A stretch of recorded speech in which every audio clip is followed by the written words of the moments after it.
Hello विद्यार्थीज। आज का हमारा टॉपिक है नोइंग आर नंबर्स। ये क्लास 6 का फर्स्ट चैप्टर है। तो इसमें सबसे हमारा पहला टॉपिक है वो है कंपेयरिंग नंबर्स। किसी भी दो नंबर्स को कंपेयर करते वक्त टोटल 3 पॉसिबिलिटीज होती है। फर्स्ट पॉसिबिलिटी कि बोथ दी नंबर्स इक्वल हो, जिसके लिए हम ये साइन यूज करते हैं, जिसे हम इक्वल टू साइन भी बोलते हैं। और दूसरी पॉसिबिलिटी ये होती है कि लेफ्ट हैंड साइड वाला नंबर राइट हैंड साइड वाले नंबर से बड़ा हो, उसके लिए हम ग्रेटर देन यानी कि इस सिंबल का यूज करते हैं। और तीसरी पॉसिबिलिटी ये होती है कि लेफ्ट हैंड साइड वाला नंबर राइट हैंड साइड वाले नंबर से छोटा हो, जिसके लिए हम इस सिंबल का, जिसे हम लेस देन भी कहते हैं, उसका यूज करते हैं। बच्चे अक्सर ग्रेटर देन और लेस देन वाले सिंबल में कंफ्यूज हो जाते हैं। तो इसका एक सिंपल सा ट्रिक है कि जहां पे भी नंबर बड़ा हो उस तरफ मुंह खोल दो। जैसे कि इसका मुंह कहाँ खुला है? इसका मुंह खुला है लेफ्ट साइड की तरफ, तो लेफ्ट साइड पे बड़ा नंबर होगा। और इसका मुंह कहाँ खुला है? इसका मुंह खुला है राइट हैंड साइड की तरफ, तो राइट साइड पे बड़ा नंबर होगा। चलो अब आगे कंपेयर करते हैं नंबर्स को। कंपेयर करने के लिए नंबर्स को सबसे पहला रूल या स्टेप आप इस तरह से याद रख सकते हैं कि दोनों नंबर्स के डिजिट काउंट कर लो। जिसके ज्यादा डिजिट वो बड़ा नंबर। तो स्टेप हम वन है the number having more digit is greater. Step two, अगर दोनों डिजिट के दोनों नंबर्स के डिजिट इक्वल हो तो हम क्या करें? इसका सिंपल सा रूल है कि अगर दोनों नंबर के डिजिट इक्वल है, समझ लो एक डिजिट 8 नंबर का है, दूसरा डिजिट भी 8 नंबर का है, तो हम एक्सट्रीम लेफ्ट साइड से स्टार्ट करेंगे और एक एक एक एक करके एक्सट्रीम लेफ्ट साइड से एक एक नंबर को कंपेयर करना शुरू करेंगे। जैसे अगर कोई नंबर है 832 और अगर कोई नंबर है तो दूसरा 732, तो हम दोनों के डिजिट कितने हैं? 33। तो हम सबसे पहले क्या करेंगे? 8 और 7 को कंपेयर करेंगे। 8 और 7 में से बड़ा कौन है? 8 है। तो हम बोल देंगे कि 832 732 से बड़ा है। और कौन सा साइन यूज होगा? ये। आइए इसे एक एग्जाम्पल की मदद से सॉल्व करते हैं। देखिए, put symbols of greater than, less than and equal to by comparing the numbers given below. सबसे पहले देखते हैं 3 4 5 6 2 1 एंड 6 9 5 8 4। यहाँ पर हम पहले डिजिट काउंट करेंगे। इसमें देखो कितने डिजिट है? 1 2 3 4 5 6। इसमें कितने डिजिट है? 1 2 3 4 5। सिंस इसमें 6 डिजिट है और इसमें 5 डिजिट है, तो और हमारा रूल क्या बोलता है? जिसमें ज़्यादा डिजिट वो नंबर बड़ा। सो यहाँ पर देखो, ये नंबर कहाँ आ गया? लेफ्ट हैंड साइड पे, ये नंबर राइट हैंड साइड पे। अभी कौन सा सिंबल लगेगा? जो सिंबल ग्रेटर देन दिखाता है वो, क्योंकि इसका मुंह कहाँ खुला है? लेफ्ट साइड की तरफ। और हमारा बड़ा नंबर भी कहाँ है? लेफ्ट हैंड साइड की तरफ। हमारा रूल क्या कहता है कि जहां बड़ा नंबर दिखे वह मुंह खोल दो। और अब कंपेयर करते हैं दूसरे नंबर्स को, 3325 एंड 3345। यहाँ पर इसमें कितने डिजिट है? Total 4 digit. इसमें कितने डिजिट है? Total 4 digit. तो अब हम इसे कैसे कंपेयर करें? इसके लिए हमें एक्सट्रीम लेफ्ट साइड से स्टार्ट करना होता है। 3 को कंपेयर करो 3 से, इसके फर्स्ट डिजिट को इसके फर्स्ट डिजिट से। 3 और 3 में से बड़ा और छोटा कौन? कोई नहीं, क्योंकि दोनों इक्वल है। फिर नेक्स्ट चलो दूसरे डिजिट पे, 3 और 3 में सबसे बड़ा कौन? कोई नहीं, क्योंकि दोनों इक्वल है। 2 और 4, 2 और 4 में बड़ा कौन सा है? 4 बड़ा है। 4 बड़ा है तो ये नंबर ऑटोमेटिकली बड़ा हो जाएगा। तो 3325 को हमने लिखा लेफ्ट साइड पे, 3345 को लिखा हमने लेफ्ट साइड पे। और साइन कौन सा यूज होगा?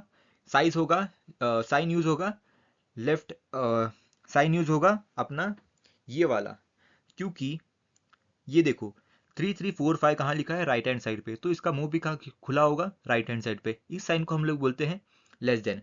3325 लेसर देन 3345। मैं चाहता हूं कि वीडियो को आप यहाँ पॉज करें और इन दोनों नंबर्स के लिए आप ये ट्राई करें, 35814 एंड 35814। सॉल्व कर लिया? आगे बढ़ते हैं। इसका सोल्यूशन है 35814 एंड 35814। इन दोनों के डिजिट कितने हैं? 1 2 3 4 5 and 1 2 3 4 5। Both the numbers have 5 digits.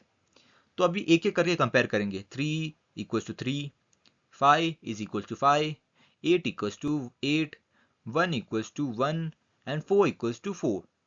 ये देखो यहाँ पे पांचों के पांचों डिजिट सेम है, तो हम बोल सकते हैं कि 35814 इज इक्वल टू 35814। ये तो बहुत ही बेसिक सी चीज है। आगे बढ़ते हैं। हमारा नेक्स्ट टॉपिक है मेकिंग स्मॉलर और greater numbers using given numbers. यहाँ पर आपको 3 या 4 या 5 या n नंबर ऑफ नंबर्स दिए जाएंगे और आपको बोला जाएगा कि इनको यूज करके एक सबसे बड़ा नंबर बनाओ और या तो सबसे छोटा नंबर बनाओ। लेकिन इससे पहले मैं आपसे चाहता हूँ कि आप असेंडिंग ऑर्डर और डिसेंडिंग ऑर्डर के बारे में जान ले। असेंडिंग ऑर्डर क्या होता है? असेंडिंग ऑर्डर को आप इस पिक्चर से समझ सकते हैं। यहाँ पर आप खड़े हो, यहाँ पे आपके पिताजी खड़े हैं और यहाँ पे आपके दादाजी खड़े हैं। तो सबसे छोटे कौन हो? आप। फिर आपसे बड़े आपके पिताजी और सबसे आपके पिताजी से बड़े आपके दादाजी। तो ये क्या हुआ? एक असेंडिंग ऑर्डर का एग्जाम्पल हो गया, यानी छोटे से बड़ा। और डिसेंडिंग ऑर्डर क्या होता है? डिसेंडिंग ऑर्डर जस्ट इसका अपोजिट होता है, यानी कि सबसे पहले आपके दादाजी खड़े हैं, फिर उसके बाद आपके पापा जी खड़े हैं, उसके बाद आप खड़े हैं। तो डिसेंडिंग ऑर्डर का मतलब होता है कि सबसे बड़े से सबसे छोटे तक जाना। आगे बढ़ते हैं। तो सबसे छोटा नंबर अगर बनाना है तो गिवन नंबर्स को असेंडिंग ऑर्डर में अरेंज करना है। असेंडिंग ऑर्डर मतलब स्मॉलेस्ट टू लार्जेस्ट। जो सबसे छोटा नंबर होगा वो सबसे पहले लिखा जाएगा और जब सबसे बड़ा नंबर होगा वो आखिरी में लिखा जाएगा। और अगर आपको बोला जाए क्वेश्चन में कि सबसे ग्रेटेस्ट नंबर बनाओ, तो नंबर्स को अरेंज करना है डिसेंडिंग ऑर्डर में, यानी कि सबसे बड़ा नंबर सबसे पहले लिख दो और सबसे छोटा नंबर आखिरी में लिख दो। यहां पर एक इंपॉर्टेंट चीज है, ये एक एक्सेप्शन है। अगर नंबर 0 आ जाए आपके नंबर में, तो अगर आपको उसको ग्रेटेस्ट बनाना है तो आप नॉर्मल प्रोसीजर फॉलो करेंगे, यानी कि जो सबसे बड़ा नंबर है उसको सबसे पहले लिख दो और सबसे छोटा नंबर 0 उसको लास्ट में लिख दो। लेकिन अगर आपको स्मॉलेस्ट नंबर बनाने के लिए बोला जाए, तो आपको 0 को सेकंड पोजीशन में रखना होगा। हमेशा 0 सेकंड पोजीशन में ही आएगा। 0 को हमेशा सेकंड पोजीशन में रख के ही आप स्मॉलेस्ट नंबर बनाओगे। अगर आपको 0 दिया गया है तो उसको हमेशा सेकंड नंबर पे, सेकंड पोजीशन पे रख के ही आपको बनाना पड़ेगा। इसको एक एग्जांपल से समझेंगे। ये देखिए यहाँ पे क्या लिखा है, make largest and smallest number using given digits. First example देखते हैं, 4783555। ये देखिए, for making largest number arranging the numbers in descending order. ये देखिए यहाँ पर 4783555 में सबसे बड़ा कौन सा नंबर है? 8। तो 8 को सबसे पहले लिख दिया। फिर 7 उससे छोटा है लेकिन बाकी सबसे बड़ा है तो 7 को लिख दिया। फिर 5 और 5 है दोनों, यहाँ पर 5 और 5 दोनों इक्वल है लेकिन सबसे बड़े हैं। जो बचे नंबर हैं 4 और 3 उनसे बड़े हैं, तो 5 और 5 को लिख दिया हमने। और लास्ट में क्या लिख दिया हमने? 4, 4 एंड 3। तो हम लोग ऐसे देखें तो ये 8, 7, 5, 5, 4, 3। 8 से छोटा 7, 7 से छोटा 5, 5 से छोटा 5 इक्वल्स टू 5 एंड 5 से नीचे 4, 4 से नीचे 3। लेकिन अगर हमको बोला जाए कि अगर स्मॉलेस्ट नंबर बनाना है तो हमें किस में अरेंज करना होता है? Ascending order. असेंडिंग ऑर्डर मतलब इसका जस्ट उल्टा कर दो। 3, यहाँ पे 3 लास्ट में था, यहाँ पर 3 फर्स्ट में हो गया। यहाँ पर 8 लास्ट, यहाँ पे 8 फर्स्ट में है, यहाँ पे लास्ट में हो गया। और इसको जस्ट हमने रिवर्स कर दिया है। तो ये क्या हो गया? 3, 4, 5, 5, 7, 8, यानी कि छोटे से बड़ा। 3 सबसे छोटा, 4 उससे थोड़ा सा बड़ा, 5 उससे थोड़ा सा बड़ा, 5 इक्वल्स टू 5 और 5 से 7 बड़ा, 7 से 8 बड़ा। तो ये हो गया हमारा स्मॉलेस्ट नंबर। सेकेंड एग्जाम्पल देखते हैं, 73286। इसको अभी लार्जेस्ट नंबर बनाना है तो हमें इसको कैसे अरेंज करना है? इसको अरेंज करना है हमें डिसेंडिंग ऑर्डर में, सेम इसकी तरह ही। इसमें ये सबसे बड़ा नंबर कौन सा है? 8 है, तो 8 को सबसे पहले लिख दिया। फिर उसके बाद आ गया 7, उसके बाद आ गया 6, उसके बाद आ गया 3, उसके बाद आ गया 2। अभी नेक्स्ट हमको क्या करना है? इसको स्मॉलेस्ट नंबर बनाना है। स्मॉलेस्ट नंबर बनाने के लिए क्या करना है? Ascending order. असेंडिंग ऑर्डर का मतलब क्या होता है? जो सबसे छोटा नंबर है उसको सबसे पहले लिख दो, यानी कि यहाँ पे 2, और जो सबसे बड़ा नंबर है उसको आखिरी में लिखते जाओ। तो ये क्या हो गया यहाँ पे? 8। तो 2, 3, 6, 7, 8, यानी कि इसका रिवर्स 2, 3, 6, 7, 8, 2, 3, 6, 7, 8। आगे बढ़ते हैं। ये थर्ड जो क्वेश्चन है 479058, ये थोड़ा सा ट्रिकी क्वेश्चन है, क्योंकि यहाँ पर क्या दिया है, हमें जीरो दिया है। ये देखिए यहाँ पर अगर इसको लार्जेस्ट नंबर बनाना है तो वो तो हमारा यूजुअल प्रोसेस रहेगा कि हमको सबसे लार्जेस्ट नंबर यानी कि 9 को सबसे पहले लिखते जाना है, और छोटे छोटे छोटे छोटे उसके पीछे पीछे पीछे पीछे जो सबसे जो उससे छोटे नंबर है वो लिखते जाने हैं। जैसे कि 9875540 हमने लिख दिया, ये बन गया हमारा सबसे लार्जेस्ट नंबर जो इस इन 6 डिजिट से बन सकता है।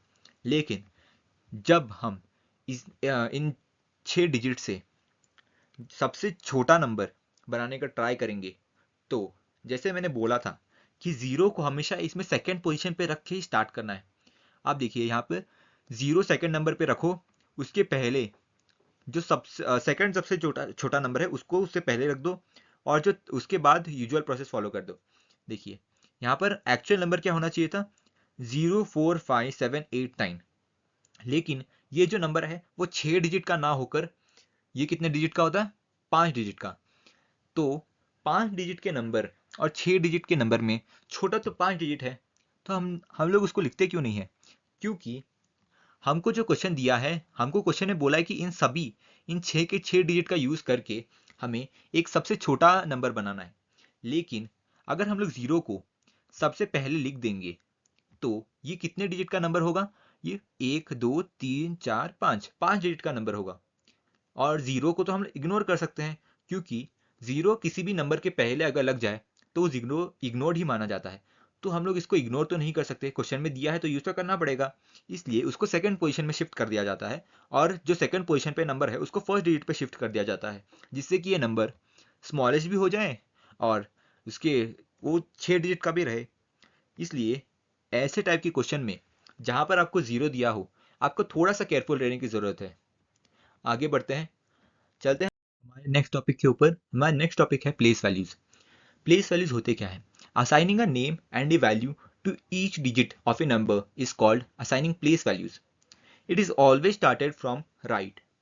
अपना राइट हैंड उठाओ, एक नंबर के पीछे रख दो, एक नंबर के राइट साइड पे रख दो, और हर एक डिजिट को एक एक नेम देते चले जाओ। इसे बोलते हैं प्लेस वैल्यूज असाइन करना। इसके लिए हम सबसे पहली डिजिट जो राइट साइड पे होती है, राइटेस्ट साइड पे होती है, उसे हम बोलते हैं वंस। फिर उसके जो लेफ्ट साइड पे होती है उसे बोलते हैं टेंस।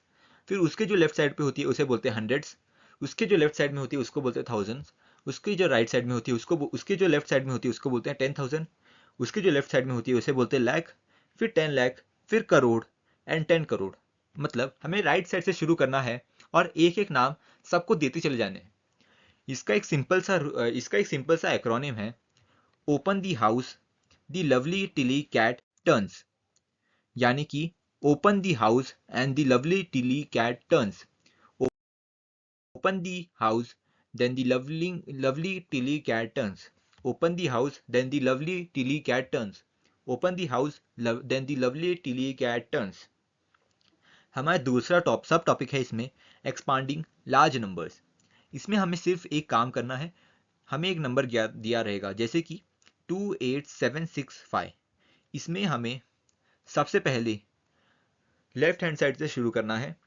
सबसे पहली वैल्यू लेनी है 2, ये ले लिया हमने 2। अब इसके बाद 2 के ऊपर एक हाथ रख दो। 2 के ऊपर एक हाथ रख दिया, हमारे पास कितने डिजिट बचे, 2 के ऊपर हाथ रखने के बाद बचे 1 2 3 4। तो उसके आगे उतने ही जीरो डालने हैं हमें। तो 4 डिजिट बचे हैं 2 के राइट हैंड साइड पे, तो यहाँ पे कितने जीरोस होंगे, 1 2 3 4। प्लस का सिंबल लगाना है, फिर हमको 8 लिखना है, 2 के बाद वाला नंबर।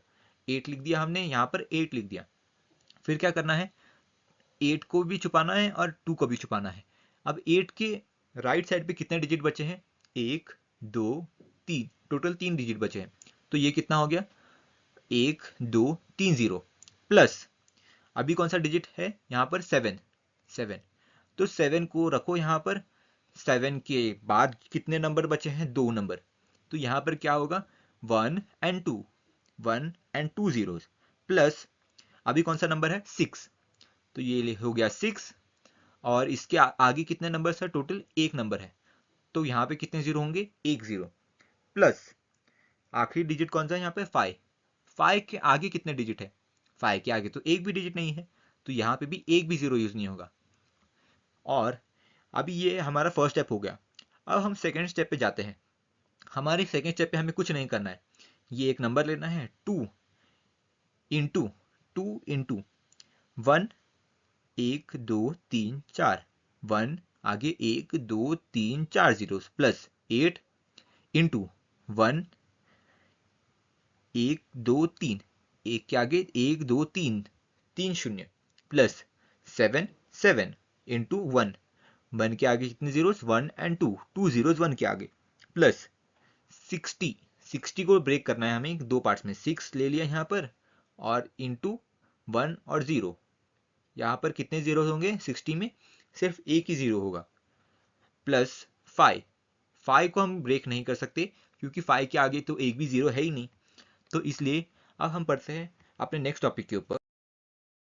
आगे बढ़ने से पहले हम इसके कुछ एग्जाम्पल सॉल्व कर लेते हैं। Right the place values of following number and expand them. हमारा जो फर्स्ट नंबर है वो है 9568456। हमने क्या कहा था कि जो नंबर दिया रहेगा उसमें राइटेस्ट साइड से शुरू करना है। राइटेस्ट साइड पे कौन सा डिजिट है? 6 है, फिर 5 है, फिर 4 है, फिर 8 है, फिर 6 है, फिर 5 है और फिर 9 है। यहाँ देखिए हमने एक ट्रिक याद की थी। हमें ट्रिक क्या थी? Open the house then the lovely Tilly cat turns. Open the house then the lovely Tilly cat turns. तो हमने क्या लिख दिया? 6 के नीचे ओपन, यहाँ पे क्या हो गया? ओ। 5 के नीचे द यानी कि टेंस, यहाँ पर क्या हो गया? 4 के नीचे हाउस यानी कि हंड्रेड्स, यहाँ पर क्या हो गया? 8 के नीचे देन यानी कि 1000, यहाँ पे हमने लिख दिया टी और इसके नीचे लिख दिया थाउजेंड्स। यहाँ पे क्या हो गया? 6 द यानी कि 10,000। हमने क्या ट्रिक याद की थी? Open the house then the यानी कि यहाँ पे 6 के नीचे आ रहा है, द हमारा क्या था? 10,000। और उसके बाद क्या है? 5 के नीचे हमने लिख दिया लाख और 9 के नीचे लिख दिया हमने 10 लाख।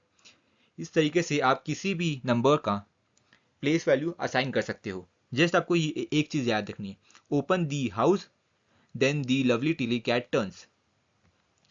ओपन से वंस, द से टेंस, हाउस से 100, देन से 1000, फिर द से 10,000, फिर लवली से लाख, टिली से 10 लाख, सी से कैट और सी से करोड़ एंड टर्न से टी और टी से 10 करोड़। अब इसको एक्सपांड करते हैं। एक्सपांशन हमारा कैसे होगा? 9568456। इसमें हमें सबसे लेफ्ट साइड वाले नंबर को लेना है। लेफ्ट साइड वाले नंबर को लिया हमने, 9 लिख दिया यहाँ पर 9। अब इस 9 को यहाँ पे छुपा दो। कितने नंबर बचे? 1 2 3 4 5 6। मल्टीप्लाई करके हमने क्या कर दिया? यहाँ पे 1 डाल दिया और 1 2 3 4 5 6 6 जीरो डाल दिए, प्लस कर दिया, यहाँ पर 5 लिख दिया। नेक्स्ट डिजिट 5 है इसलिए यहाँ पे 5 लिख दिया। अब इस 5 को छुपा दो, 9 को भी छुपा दो। कितने नंबर बचे? 1 2 3 4 5। तो इंटू 1 लिखा और 1 2 3 4 5 जीरो लिख दिए, प्लस नेक्स्ट डिजिट कौन सा है? 6 है, तो 6 को एज इट इज लिख दिया। फिर 9 5 6 को तीनों को छुपा दिया। इसके आगे कितने नंबर्स है? 1 2 3 4। तो यहाँ पे कितने जीरो होंगे? 1 2 3 एंड 4। यहाँ पे 4 जीरो हो गए। फिर प्लस नेक्स्ट डिजिट कौन सा है हमारा? 8। 8 को यहाँ पे लिख दिया हमने, मल्टीप्लाई कर दिया, यहाँ पे 1 लिख दिया। यहाँ पे 8 के आगे कितने डिजिट है? 8 को छुपा दो, इसके पहले वाले सारों को छुपा दो। यहाँ पर कितने डिजिट है? 1 2 3। यहाँ पे कितने जीरोस? 1 2 3 जीरोस, प्लस 4 को लिखा क्योंकि नेक्स्ट डिजिट 4 है, 4 को लिखा। इसके आगे कितने डिजिट है टोटल? 1 एंड 2। तो 1 एंड 2 दो डिजिट यहाँ पे लिख दिए, प्लस नेक्स्ट कौन सा डिजिट है? 5। इसके आगे कितने जीरो लगाने पड़ेंगे? एक जीरो, क्योंकि यहाँ पे देखो यहाँ पर सिर्फ एक ही डिजिट है 5 के आगे, तो 5 इंटू 10 प्लस नेक्स्ट डिजिट कौन सा है? 6। 6 के आगे कितने जीरो लगाने पड़ेंगे? एक भी नहीं, क्योंकि 6 के आगे एक भी डिजिट नहीं है। इस तरह आप किसी भी नंबर का एक्सपांशन कर सकते हो। I hope this is clear. अगर आपको इस चीज में कोई भी डाउट हो तो please write in the comment box. Moving on to the next, हाँ, नेक्स्ट क्वेश्चन। यहाँ पर थर्ड क्वेश्चन दिया है। सेकंड क्वेश्चन मैं सॉल्व नहीं करा रहा हूँ आपसे, वो आपके लिए होमवर्क रहेगा। और थर्ड क्वेश्चन ये देखिए, यहाँ पर इस नंबर में सबसे शुरू में क्या दिया है, 0056389 यहाँ पर ये नंबर जो है एक्चुअली ये 0563898 नहीं है, ये नंबर है 5633898। यानी कि ये जो जीरो है ये 5 के लेफ्ट हैंड साइड पे है, ये 5 के लेफ्ट हैंड साइड पे है। यानी कि ये जो जीरो है इसे हम इग्नोर कर देते हैं, क्योंकि अगर कोई जीरो किसी भी नंबर के लेफ्ट हैंड साइड पे आता है, यानी कि अगर कोई जीरो किसी भी नंबर के स्टार्टिंग पॉइंट पे आता है, मैं डेसिमल की बात नहीं कर रहा हूँ, मैं नॉर्मल की बात कर रहा हूँ। नॉर्मली जब कोई भी जीरो किसी भी नंबर के सबसे पहले डिजिट पे होता है उसे हम इग्नोर कर देते हैं, इसलिए यहाँ पे हमने इसे इग्नोर कर दिया। ये नंबर बना 5633898। इसका आप प्लेस वैल्यू निकालिए, इसका एक्सपांशन लिखिए और मुझे कमेंट में शेयर ज़रूर कीजिएगा। बढ़ते हैं हमारे नेक्स्ट टॉपिक के ऊपर। हमारा नेक्स्ट टॉपिक है लार्जर नंबर। इसमें एक सिंपल सा टॉपिक दिया गया है हमें। यहाँ पर एक स्टेटमेंट लिखी हुई है, adding 1 to the largest n digit number we get the smallest n+1 digit number. कुछ समझ में आया? मुश्किल है ना? कुछ मुश्किल नहीं है। अभी इसको समझा देते हैं। अगर हम एक 1 किसी भी लार्जेस्ट n डिजिट के नंबर में ऐड कर देते हैं तो हमें स्मॉलेस्ट n+1 डिजिट मिल जाता है। इसको एक एग्जांपल समझते हैं। अगर हम n इक्वल्स टू 1 ले लेते हैं, समझो, तो सबसे लार्जेस्ट 1 डिजिट नंबर कौन सा है? लार्जेस्ट 1 डिजिट नंबर है 9। 9 में आप एक ऐड कर दो, 9+1 कितना हो जाएगा? 10। 9+1 इक्वल्स टू 10। 9 में यानी कि लार्जेस्ट 1 डिजिट नंबर में आप 1 ऐड करोगे तो आपको क्या मिलेगा? 10, जो कि स्मॉलेस्ट 2 डिजिट नंबर है। यानी कि अगर आप लार्जेस्ट 1 डिजिट नंबर में एक 1 ऐड कर दोगे तो आपको क्या मिलेगा? स्मॉलेस्ट 2 डिजिट नंबर, यानी कि 1+1 डिजिट नंबर, 1+1 2 डिजिट नंबर। यहाँ पर n को हमने समझो 2 ले लिया, तो सबसे बड़ा 2 डिजिट नंबर कौन सा है? वो है 99। 99 में अगर आप 1 ऐड कर दोगे तो क्या मिलेगा? 100। हमने लिया कितना था इनिशियली? 2 digit number. हमको कितने और हमें कौन सा नंबर मिला? 3 डिजिट नंबर। यानी कि लार्जेस्ट 2 डिजिट नंबर से लार्जेस्ट 2 डिजिट नंबर में 1 ऐड करके हमको मिलेगा स्मॉलेस्ट 3 डिजिट नंबर। इसी प्रकार से आगे ये और 2 एग्जाम्पल हैं। यहाँ पर देखिए, यहाँ पर एक इंपॉर्टेंट बॉक्स है। इस इंपॉर्टेंट बॉक्स को मैं चाहता हूँ कि आप इसे याद रख ले।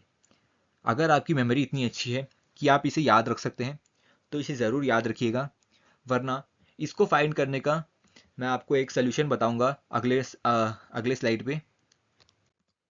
ये देखिए, यहाँ पर देखिए, ये हमने ले लिया 100। 100 को हमको अभी 2 पार्ट्स में ब्रेक करना है।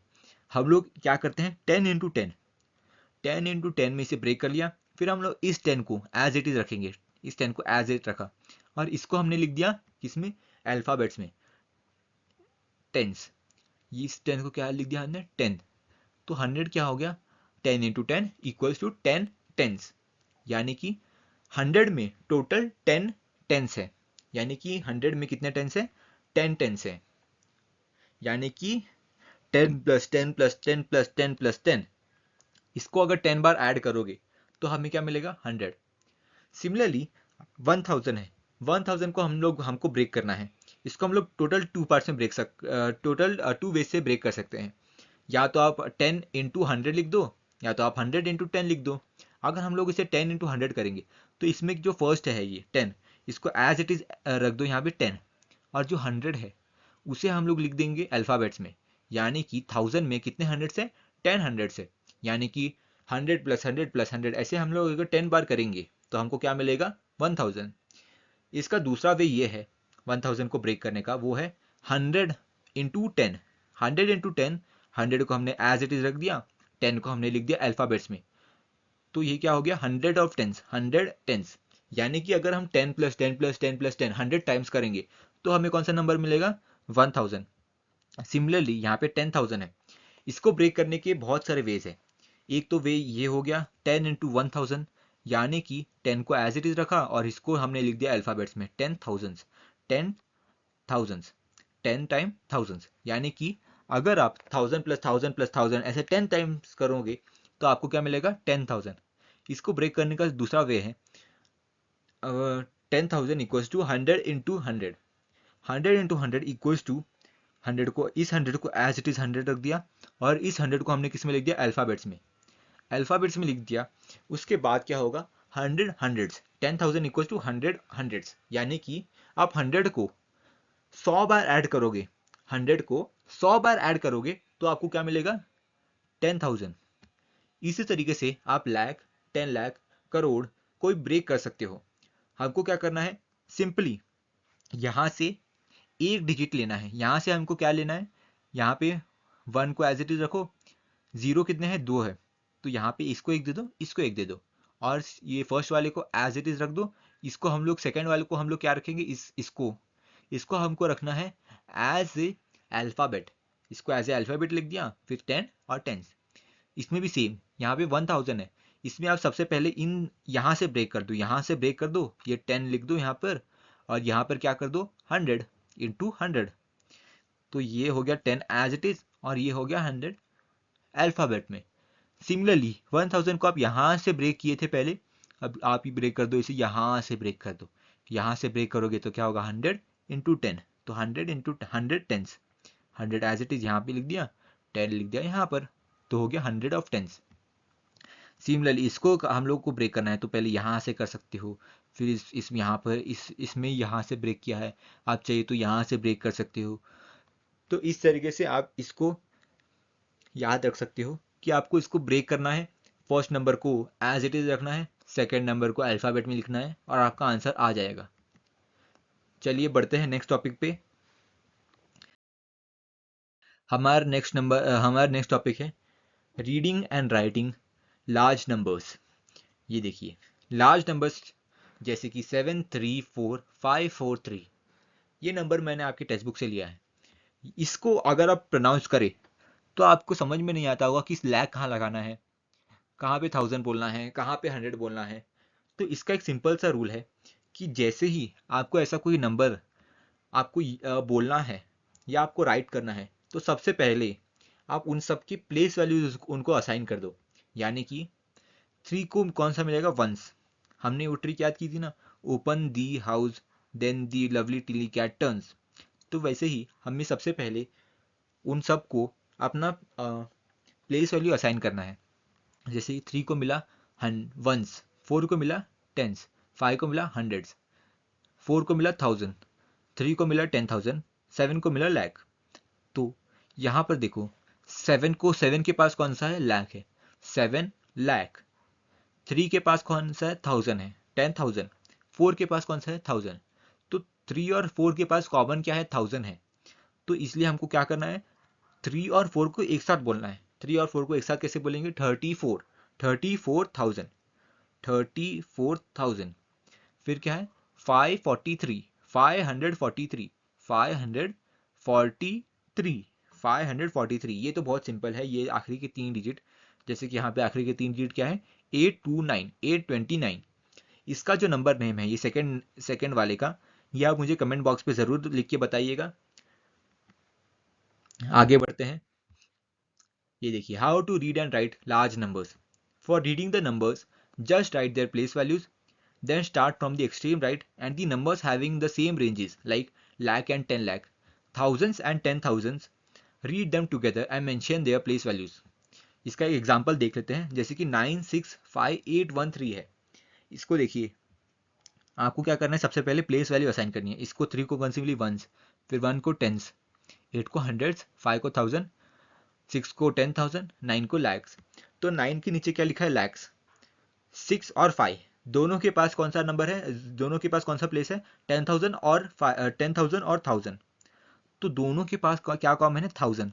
तो ऐसे नहीं लिखोगे आप 60,000, 5,000, ऐसे नहीं, आपको लिखना है 6 5, यानी कि 65,000, 65,000 और ये लास्ट के 3 नंबर्स आप यूजुअली जैसे बोलते हैं वैसे ही बोल सकते हैं, जैसे कि 813। आगे बढ़ते हैं। For writing large numbers always start from right, just right the mention numbers and add them.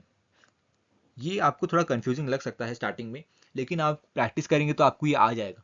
जैसे कि हमारा एग्जाम्पल है 88,299 297 सॉरी 88,000। सबसे पहला वैल्यू जो है 88,000 है, इसको इतना ही पढ़ो बस 88,000, आगे कुछ मत पढ़ो। 88,000 88,000 को जस्ट लिख दो यहाँ पर, 88,000 को लिख दिया और बीच में डाल दो प्लस, प्लस डाल दो और यहाँ पर क्या लिखा है आगे 297 297, ये 297 यहाँ पे लिखो और क्या हो जाएगा 88297, दोनों को ऐड कर दिया 88297। इसका प्रोनाउंसिएशन क्या होगा 88,297। वैसे ही सिमिलरली अगर आपको दिया होगा 5,78,000 तो सबसे पहले 5 लाख को पकड़ो, सिर्फ 5 लाख को लिख दो यहाँ पे। ये हमने लिख दिया 5 लाख को, प्लस प्लस का सिंबल और आगे जो भी वैल्यू लिखी है उसको प्लस कर दो। यहाँ पे क्या होगा 78 इक्वल्स टू 5,78,000। यहाँ पर लिखो, यहाँ पर नेक्स्ट एग्जाम्पल में हमें दिया गया 60,80,999, यानी कि 6 लाख, पहले 6 लाख लिखो, फिर 80,000 इतने को पकड़ो, सिर्फ 80,000 हमने लिख दिया यहाँ पर, फिर 999 यानी कि 999, इन तीनों को ऐड कर दो, हमको क्या मिलेगा 60,80,999 आगे बढ़ेंगे। Use of commas. Use of commas में दो टाइप्स हैं। सबसे पहला टाइप है हमारा भारतीय सिस्टम यानी कि इंडियन सिस्टम, और दूसरा टाइप है इंटरनेशनल सिस्टम। इंडियन सिस्टम में अगर आपको कॉमा का यूज़ करना है तो आपको 322 रूल यूज़ करना पड़ेगा।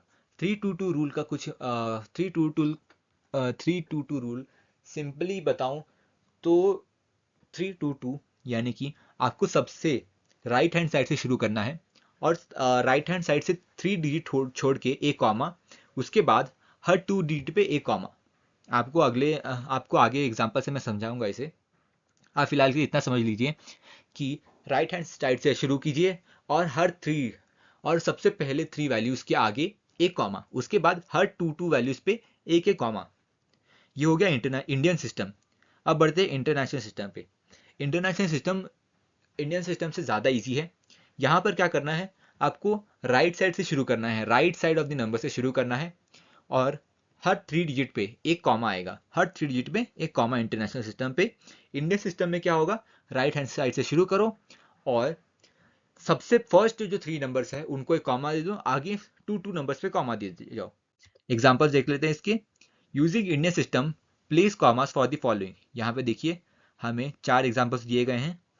सबसे पहला एग्जाम्पल है 9654131112। हमें इसे ब्रेक करना है कॉमा लगा के। तो सबसे पहले हम लोग इसे लिख लेते हैं यहाँ पे। तो देखिए यहाँ पे हमने क्या बोला था, राइट हैंड साइड से शुरू करना है। इसमें लेफ्ट और राइट कौन सा है, ये है लेफ्ट, ये है राइट। तो राइट से शुरू करो, 3 थर्ड पोजीशन पे क्या लगाओ, थर्ड पोजीशन पे लगा दो एक कॉमा। तो 1 2 3, तो 3 पे क्या लगा दिया, एक कॉमा लगा दिया।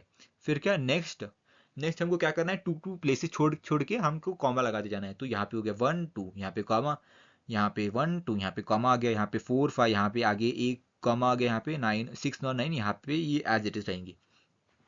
फिर ये देखिए यहाँ पे 69615 सेकेंड एग्जाम्पल 69615, यहाँ पे हमें देखिए हमने इसे लिख दिया यहाँ पर।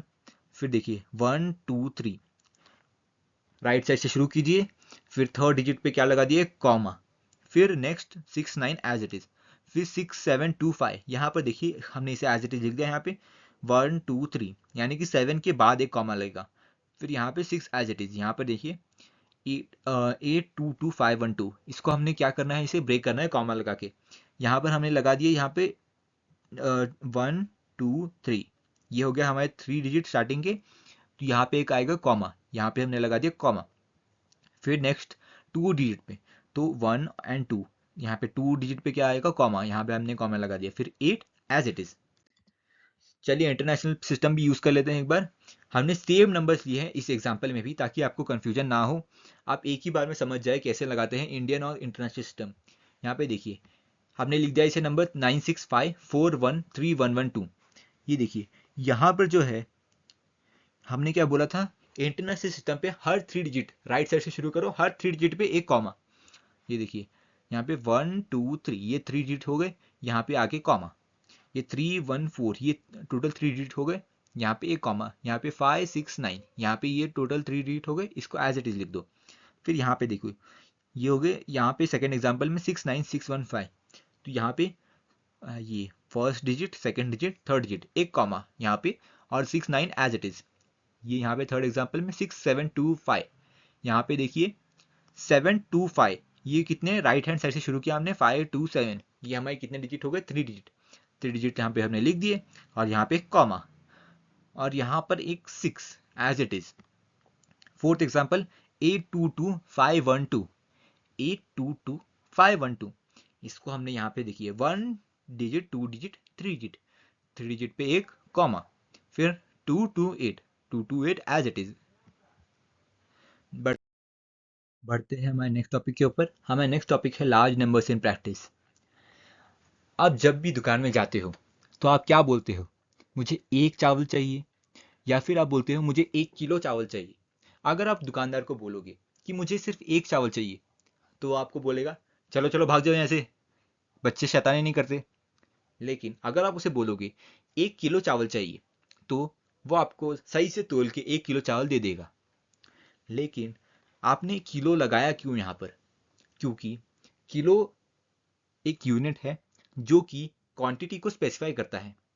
वैसे ही आपके पास बहुत सारे अलग अलग यूनिट्स हैं जो अलग अलग चीज़ों को सिग्निफाई करते हैं, स्पेसिफाई करते हैं।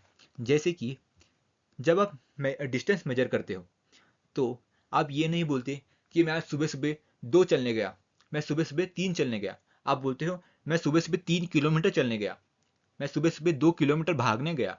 तो ये किलोमीटर जो है वो भी एक यूनिट है। वैसे ही डिस्टेंस मेजर करने के लिए हमारे पास अलग अलग यूनिट्स हैं। जैसे कि सबसे पहली यूनिट है मिलीमीटर। मिलीमीटर, आप जो अपना स्केल यूज़ करते हो उसमें जो सबसे छोटी छोटी लाइंस होती है वो सिग्निफाई करती है एक एक मिलीमीटर को। वैसे ही अगर आप काउंट करोगे कभी भी अपने स्केल पे, तो 10 लाइंस मिलके 1 सेंटीमीटर बनाती हैं, यानी कि 10 मिलीमीटर इक्वल्स टू 1 सेंटीमीटर। और 1 सेंटीमीटर को अब जब हम 100 टाइम्स मल्टीप्लाई करेंगे, यानी कि 1 centimetre into 100, 100 centimetre equals to 1 metre, 100 centimetre equals to 1 metre. और 1 मीटर को हम जब 100 टाइम्स मल्टीप्लाई करेंगे तो क्या मिलेगा हमें 1 किलोमीटर। इसको आप अच्छे से याद कर लीजिए, दिस इज़ वेरी इंपॉर्टेंट, कि 10 millimetre equals to 1 centimetre, 100 centimetre equals to 1 metre, और 1000 मीटर इक्वल्स टू 1 किलोमीटर। आगे बढ़ते हैं।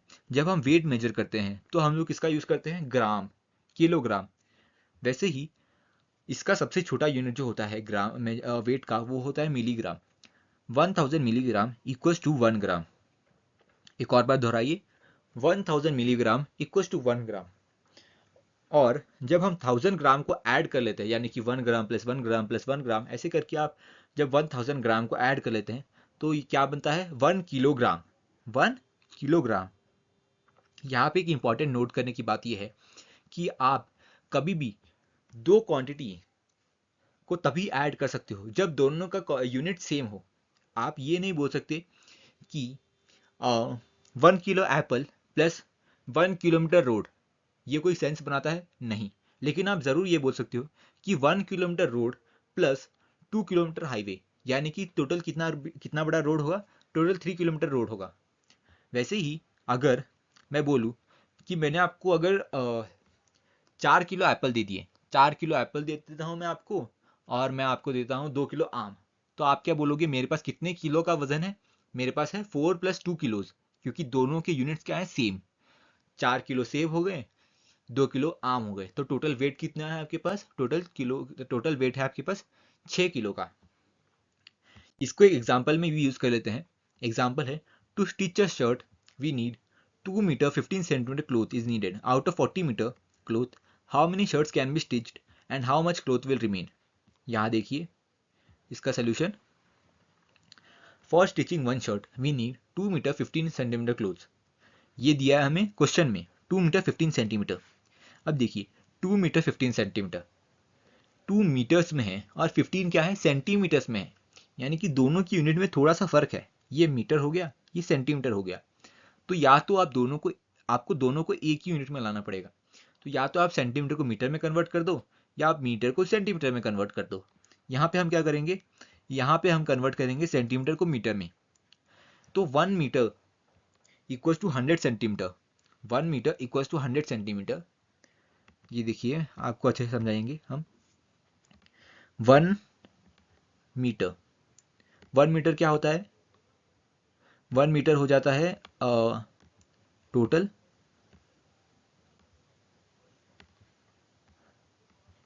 एक सेकेंड सॉरी, 1 मीटर हो जाता है 100 सेंटीमीटर। 100 सेंटीमीटर जब 1 मीटर हो जाता है, 100 सेंटीमीटर, तो 1 सेंटीमीटर कितना होगा, 100 सेंटीमीटर हो गया 1 मीटर, मीटर यहाँ पे लिख देता हूँ मैं, 100 सेंटीमीटर इक्वल्स टू 1 मीटर। तो 1 सेंटीमीटर कितना हो गया, 1 सेंटीमीटर, 1 सेंटीमीटर इक्वल्स टू कितना हो गया, 1/100, 1/100, 1/100,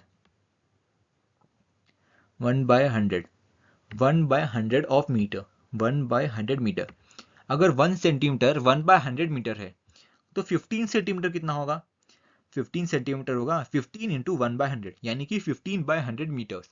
ये कितना हो गया, 0.15 मीटर, 0.15 मीटर। देखिए इसको क्लियर कर देते हैं हम।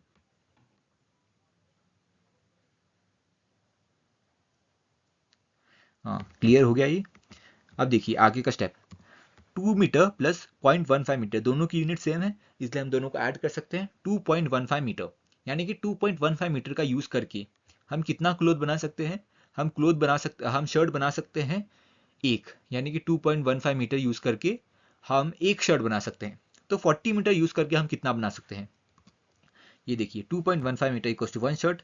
तो 40 मीटर में कितने शर्ट बनेंगे, तो total shirt in 40 metre equals to 40 divided by 2.15, 40 divide by 2.15, क्योंकि देखिए अगर आपको 2 शर्ट बनाने हैं तो आपको कितना कपड़ा लगेगा, 2.15 प्लस 2.15।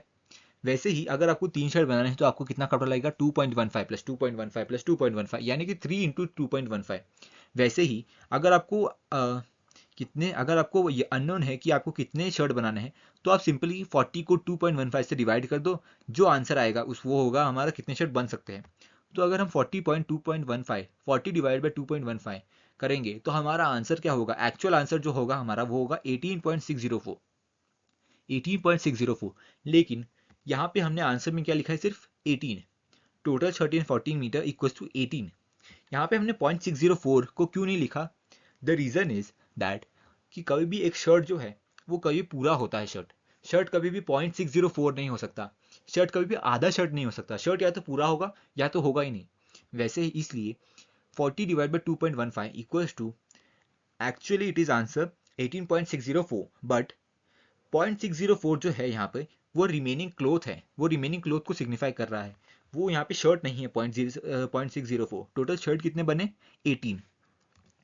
तो रिमेनिंग क्लोथ कितना हो गया, 2.15 इंटू 0.604। ये जो 0.604 है ये शर्ट में गया ही नहीं, तो ये बच गया। तो 2.15 इंटू 0.604 यानी कि 1.2986 मीटर कपड़ा बच गया, यानी कि टोटल शर्ट इन 40 मीटर कितने होंगे, 18, और बचा हुआ कपड़ा कितना होगा, 1.2986 मीटर। आगे बढ़ते हैं, यूजिंग ब्रैकेट्स। यूजिंग ब्रैकेट्स, ये कॉन्सेप्ट बहुत ही इंपॉर्टेंट है। यूजिंग ब्रैकेट्स आपने कई बार यूज किया होगा, तो आप सोचते होंगे कि ये ब्रैकेट यूज करना क्यों जरूरी है। तो आप जब ब्रैकेट यूज करते हैं तो आप प्रायोरिटाइज करते हैं, और क्वांटिटी को कैलकुलेट करते समय आपको क्लैरिटी होती है कि आपको किससे किसको मल्टीप्लाई करना है। जैसे कि यहाँ पे एग्जांपल दिया हुआ है 7 इंटू 109। तो 7 इंटू 109 को अगर हम लोग सिंप्लीफाई करें तो क्या होगा, 7 इंटू ब्रैकेट यूज किया है हमने, देखिए यहाँ पे ब्रैकेट यूज किया है 100 प्लस 9, क्योंकि 7 इंटू 109 टोटल 109 से मल्टीप्लाई हुआ है। तो हम लोग को यहाँ पे 7 इंटू 109 को हमने ब्रेक कर दिया किसमें, 100 प्लस 9।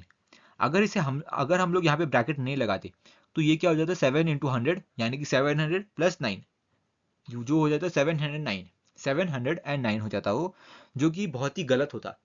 इसलिए हम लोग ब्रैकेट का यूज करते हैं ताकि हम लोग क्लियर रहे कि हमें किससे किसको मल्टीप्लाई करना है, किससे किसको ऐड करना है। इस ब्रैकेट को हम लोग यहाँ पे खोल देते हैं, इक्वल्स टू होगा यहाँ पर साइन 7 इंटू ये फर्स्ट वैल्यू यानी कि 7 इंटू 100 प्लस 7 इंटू ये अंदर वाला वैल्यू 9, 7 इंटू 9, 7 इंटू 100 कितना हो गया 700 प्लस 7 इंटू 9 कितना हो गया 63, टोटल क्या हो गया 763। हमारा सेकेंड एग्जाम्पल है 102 इंटू 103, 103 इक्वल्स टू 102 को हमको ब्रेक करना है। सबसे पहले यहाँ पे इजी कैलकुलेशन के लिए 102 को हम लोग ब्रेक कर देते हैं, इसमें 100 प्लस 2, यहाँ पे हमने एक ब्रैकेट यूज किया है, यहाँ पे हमने एक ब्रैकेट यूज किया है क्योंकि 102 होल क्वांटिटी, ये जो होल क्वांटिटी है वो किससे मल्टीप्लाई हो रही है 103 से। 103 को भी हम लोग यहाँ पे ब्रेक कर देते हैं 100 प्लस 3 और यहाँ पे हम लोग क्या कर देते हैं ब्रैकेट लगा देते हैं। यहाँ पे हमने एक ब्रैकेट लगा दिए, क्यों?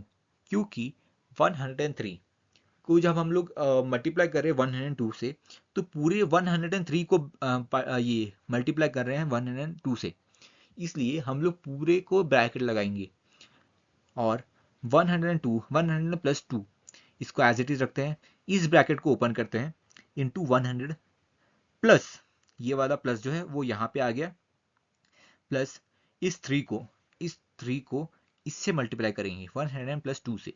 आगे हम लोग कैलकुलेशन करते हैं और हमारा आंसर क्या होगा 10,506। सिमिलरली यहाँ पे भी हमने ब्रेसेस का ऐसे ही इस्तेमाल किया है। आगे बढ़ते हैं हमारे नेक्स्ट टॉपिक के ऊपर। हमारा नेक्स्ट टॉपिक है Roman numerals. Roman numerals easy है लेकिन कंफ्यूज हो सकता है। आप अगर इन सभी को एक साथ याद करने जाओगे एज आई, 2 आईज, 3 आईज, तो आपको बहुत कंफ्यूजन होगा। इसलिए आप कुछ याद करें या ना करें, आप ये सिंबल्स याद कर ले, बस ये सिंबल्स याद कर ले, आपका काम हो जाएगा। आप ये सबसे पहले इसको याद कर ले, 1 को क्या लिखते हैं आई, 5 को क्या लिखते हैं हम लोग वी लिखते हैं 5 को, और 10 को क्या लिखते हैं हम एक्स लिखते हैं, और 50 को क्या लिखते हैं हम एल, और 100 को क्या लिखते हैं सी, 100 को क्या लिखते हैं सी मतलब सेंचुरी मतलब 100। तो आप इसे ऐसे भी याद रख सकते हो। और आप अगर इन सबको यानी कि आई, वी, एक्स, एल और सी, अगर इन पांचों को याद कर लेते हो तो रोमन न्यूमरल्स आपके बाएं हाथ का काम है, क्योंकि आप इसके रूल्स पढ़ के आप कोई भी नंबर बना सकते हो। जैसे कि अगले स्लाइड पे मैं आपको रूल्स दिखाऊंगा इसके। तो रूल नंबर 1 जो है वो है if a symbol is repeated its value is added as many time as it occurs. यानी कि अगर मैं एक वैल्यू ले लेता हूँ, यानी समझो मैंने एक लिया ये आई ले लिया, तो ये अगर सिंगल टाइम आएगा तो इसकी वैल्यू कितनी हो जाएगी 1। लेकिन अगर इसको आप डबल टाइम लिखोगे, ऐसे डबल टाइम इसको लिखोगे, इसको एक डबल टाइम लिख दिया आपने, इसको एक डबल टाइम लिख दिया, तो ये कितना हो जाएगा, ये हो जाएगा 2, ये हो जाएगा 2। सिमिलरली अगर आप एक और बार इसे लिखोगे आई, तो ये हो जाएगा 3। और इसमें एक्सेप्शन है, एक सिंबल 3 टाइम से ज़्यादा रिपीट नहीं होना चाहिए। यानी कि एक सिंबल, जैसे कि ये सिंबल आई है, ये अगर 3 टाइम से ज़्यादा रिपीट हो गया तो वो हो जाएगा इनवैलिड। ये देखिए यहाँ पे हमने लिख दिया यहाँ पे 3, ये हो गया आई, तो ये कितना हो गया आई प्लस आई यानी कि 1 + 1 + 1 3 हो गया। लेकिन अगर आपको 4 लिखना है तो आपको 4 लिखना है तो आप एक और बार आई नहीं लिख सकते। अगर आप एक और बार आई लिखोगे तो वो रूल के खिलाफ चले जाएगा, क्योंकि एक सिंबल सिर्फ 3 टाइम्स रिपीट हो सकता है, सिंबल सिर्फ 3 टाइम्स रिपीट हो सकता है। लेकिन इसमें सबसे बड़ा एक्सेप्शन है वी, एल और डी का। वी, एल और डी ये तीन ऐसे सिंबल्स हैं जो कभी रिपीट नहीं होते। इसको एक बार आपने लिख दिया तो लिख दिया। हमारा नेक्स्ट रूल जो है वो है if a symbol of smaller value is written to the right of a symbol of greater value its value gets added to the value of greater symbol. यानी कि अगर कोई बड़ा नंबर है, अगर एक वैल्यू है, जैसे कि सपोज यहाँ पे हमने क्या है, यहाँ पे वी और आई, वी क्या सिग्निफाई करता है 5 और आई क्या सिग्निफाई करता है 1। तो अगर देखिए यहाँ पे 5 है और ये है 1, इन दोनों को हमने क्या करना है, ऐड करना है। क्यों ऐड करना है? क्योंकि हमारा रूल कहता है कि अगर कोई स्मॉलर नंबर किसी लार्जर नंबर के बाद आ रहा है तो उसे बस ऐड कर दो। ये देखिए यहाँ पे 5 बड़ा नंबर है, 5 के बाद क्या आ रहा है यहाँ पे, 5 के बाद आ रहा है हमारा 1, 5 के बाद आ रहा है हमारा 1। यहाँ पे देखिए आप, यहाँ पे वी आई है, वी है यहाँ पर, वी हो गया 5, 5 यहाँ पे लिख दिया हमने। आई इसके राइट साइड पे आ रहा है, राइट साइड पे आ रहा है, तो हम लोग किसे क्या करेंगे, ऐड करेंगे। 5 + 1 = 6। ये देखिए यहाँ पे सिमिलरली, ये देखिए यहाँ पे रूल 1 यूज़ करते हैं पहले। ये देखिए आई है, यहाँ पे आई है, 2 आई एक साथ आ गए तो क्या हो जाएगा, 2 हो जाएंगी। और यहाँ पे 10 है, 10, 10 के बाद 2 है, 10 के बाद आई + आई 2 है, इसलिए 10 + 2 हो जाएगा 12। यहाँ पे देखिए एल एक्स वी, एल क्या होता है हमने बोला था 50, 50 के बाद क्या है 10, 10 के बाद क्या है 5, तो 50 + 10 + 5 कितना हो जाएगा 65। 65 जो है वैल्यू है वो डिनोट करती है L X V. L X V इसको हम लोग कैसे ब्रेक करते हैं, एल लिखते हैं, एल मतलब 50, उसके बाद कौन सी वैल्यू है 10, 10 50 से छोटा है इसलिए हम उसको ऐड कर देंगे, प्लस 50 + 10 हो जाएगा 60। उसके बाद कौन सी वैल्यू है वी, वी एक्स के बाद है इसलिए उसको भी ऐड करते हैं और टोटल वैल्यू हो जाती है 65, यानी कि एल एक्स वी से क्या बनता है 65। हमारा नेक्स्ट रूल जो है वो कहता है कि if a symbol of smaller value is written to the left of a symbol of greater value, its value subtracted from the value of greater symbol. यहाँ पे देखिए हमने रूल सी में क्या किया था, अगर कोई वैल्यू किसी, अगर कोई स्मॉलर वैल्यू किसी लार्जर वैल्यू के राइट साइड पे आती है तो उसे ऐड करना है। अब इस रूल में, रूल नंबर डी में क्या होता है कि अगर एक छोटी वैल्यू एक बड़ी वैल्यू के लेफ्ट साइड में आ जाए तो उसको सब्ट्रैक्ट करना होता है। जैसे कि ये देखिए यहाँ पे आई वी लिखा है, आई वी का मतलब क्या, 1 5 से पहले है, कहाँ पे है पहले, लेफ्ट साइड पे पहले है। लेफ्ट साइड पे पहले होने का मतलब है कि 5 में से 1 को सब्सट्रैक्ट कर दो, यानी कि 5 में से 1 को सब्सट्रैक्ट कर दो और 4 हो गया। सिमिलरली यहाँ पे देखिए, यहाँ पे क्या है आई और एक्स, एक्स की वैल्यू क्या होती है 10, 10 से पहले क्या है 1, तो 10 - 1 = 9 हो गया। यहाँ पे देखिए x और l है, यहाँ देखिए x की वैल्यू क्या है 10 और l की वैल्यू क्या है 50, तो 50 ग्रेटर है, ग्रेटर वैल्यू से पहले लेफ्ट साइड में क्या है 10 स्मॉलर वैल्यू, तो दोनों को क्या कर दो -50 - 10 यानी कि 40।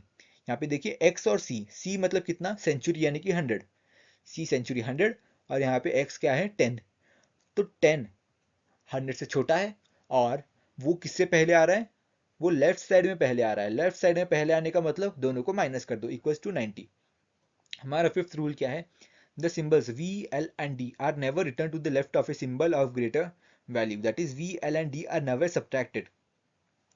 ये देखिए v l and d ये महाराजाज है, ये कभी रिपीट नहीं हो सकते, ये कभी भी किसी नंबर से सब्ट्रैक्ट नहीं हो सकते, इसलिए हम लोग क्या बोलते हैं इन्हें महाराजा नंबर्स।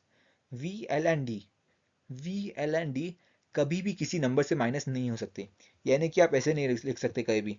यहाँ पे लिख दिया हमने c, क्योंकि यहाँ पे हमने लिख दिया, यहाँ पे एक सेकेंड, यहाँ पे हमने लिख दिया c, ये हमारा c हो गया, अरे c थोड़ा बेकार हो गया, यहाँ पे c से पहले हम लोग ऐसे नहीं लिख सकते कि v, c से पहले हम लोग ऐसे v नहीं लिख सकते, नहीं लिख सकते, नहीं, क्योंकि ये देखिए c कितना होता है सेंचुरी, c हो गया सेंचुरी यानी कि 100 और v कितना होता है 5, तो ये हम लोग ऐसे नहीं बोल सकते कि 100 - 5 = 95, दिस इज रॉन्ग, क्योंकि v l and d किसी भी नंबर से माइनस नहीं हो सकते, किसी भी नंबर के लेफ्ट साइड में, किसी भी ग्रेटर नंबर के लेफ्ट साइड में नहीं हो सकते, क्योंकि हमें उसे कभी भी माइनस नहीं करना होता, इसका रूल है ये। The symbols v l and d are never written to the left of a symbol of greater value, that is v l and d are never subtracted. ये देखिए the symbol i can be subtracted from v and x only, i जो है वो v और x में से subtract हो सकता है सिर्फ, और जो सिंबल x है यानी कि 10 जो सिग्निफाई करता है वो सब्ट्रैक्ट हो सकता है सिर्फ l m और c से। ये कुछ रूल्स है रोमन न्यूमरल्स सीखने के। अगर आप इन रूल्स को मास्टर कर लेते हैं और जो 5 वैल्यूज मैंने बताए हैं i, v, x, l और c, उनको अगर आप याद कर लेते हैं तो रोमन न्यूमरल्स के कोई भी क्वेश्चन आप चुटकियों में सॉल्व कर सकते हैं। आई होप आपका आज का ये वीडियो आपको क्लियर होगा। ये मेरा फर्स्ट वीडियो है, प्लीज़ मुझे सपोर्ट कीजिएगा। अगर आपको कोई भी परेशानी हो इसमें, अगर आपको कोई भी टॉपिक समझ में ना आया हो तो प्लीज़ कमेंट में उससे मैसेज ड्रॉप कर दीजिए। I will reply to it and make sure that कि आपको अगली बार वो टॉपिक ज़रूर समझ में आए। और अगर आपको कोई भी परेशानी हो किसी भी टॉपिक में तो आप प्लीज़ कमेंट बॉक्स में लिखिए। Thank you.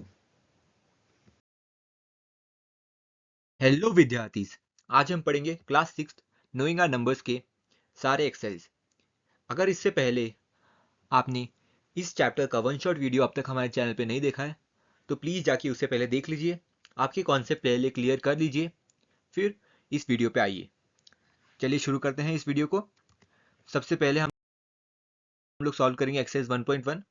एक्सरसाइज 1.1 का फर्स्ट क्वेश्चन है फिल इन द ब्लैंक्स। यहाँ पे हमें लेफ्ट हैंड साइड पे नंबर्स दिए होंगे और यहाँ पे राइट हैंड साइड पे हमें उनको ब्रेक करना है। तो देखिए फर्स्ट क्वेश्चन क्या कहता है। फर्स्ट क्वेश्चन का A part 1 lakh equals to dash 10,000। तो देखिए इसको सॉल्व करने के लिए हमने वन शॉट वीडियो में भी देखा था कि इसे कैसे सॉल्व करते हैं। हमने पहले 1 लाख को न्यूमेरिकल फॉर्म में लिख दिया। 1 लाख को न्यूमेरिकल फॉर्म में कैसे लिखते हैं, 1 के आगे 5 जीरोस। फिर देखिए इक्वल्स टू, ये डैश जो है, ये वाला जो डैश है उसको एज इट इज यहाँ पे कॉपी कर दिया हमने, इनटू ये जो 10,000 है उसको भी हम न्यूमेरिकल फॉर्म में लिखेंगे। ये देखिए यहाँ पे 10,000 को हमने कैसे लिख दिया, 1 के आगे 4 जीरोस। अभी देखिए इक्वल्स टू, यहाँ पे देखिए 1 लाख में कितने जीरोस है ये काउंट कीजिए पहले, 1 2 3 4 और 5। 1 लाख में कितने जीरोस है, 5 जीरोस है। और 10,000 में कितने जीरोस है, 1 2 3 4। ये देखिए मतलब 1 लाख में 5 जीरोस और 10,000 में 4 जीरोस। तो कितने जीरोस बच गए, बच गए एक जीरो। तो यहाँ पे बस 10 लिख दीजिए क्योंकि 10 में कितने जीरो है, एक जीरो है। अगर यहाँ पे 2 जीरो बचते तो हम लोग क्या लिखते, यहाँ पे 100 लिखते। अगर 3 जीरो बचते तो हम लोग लिखते 1000।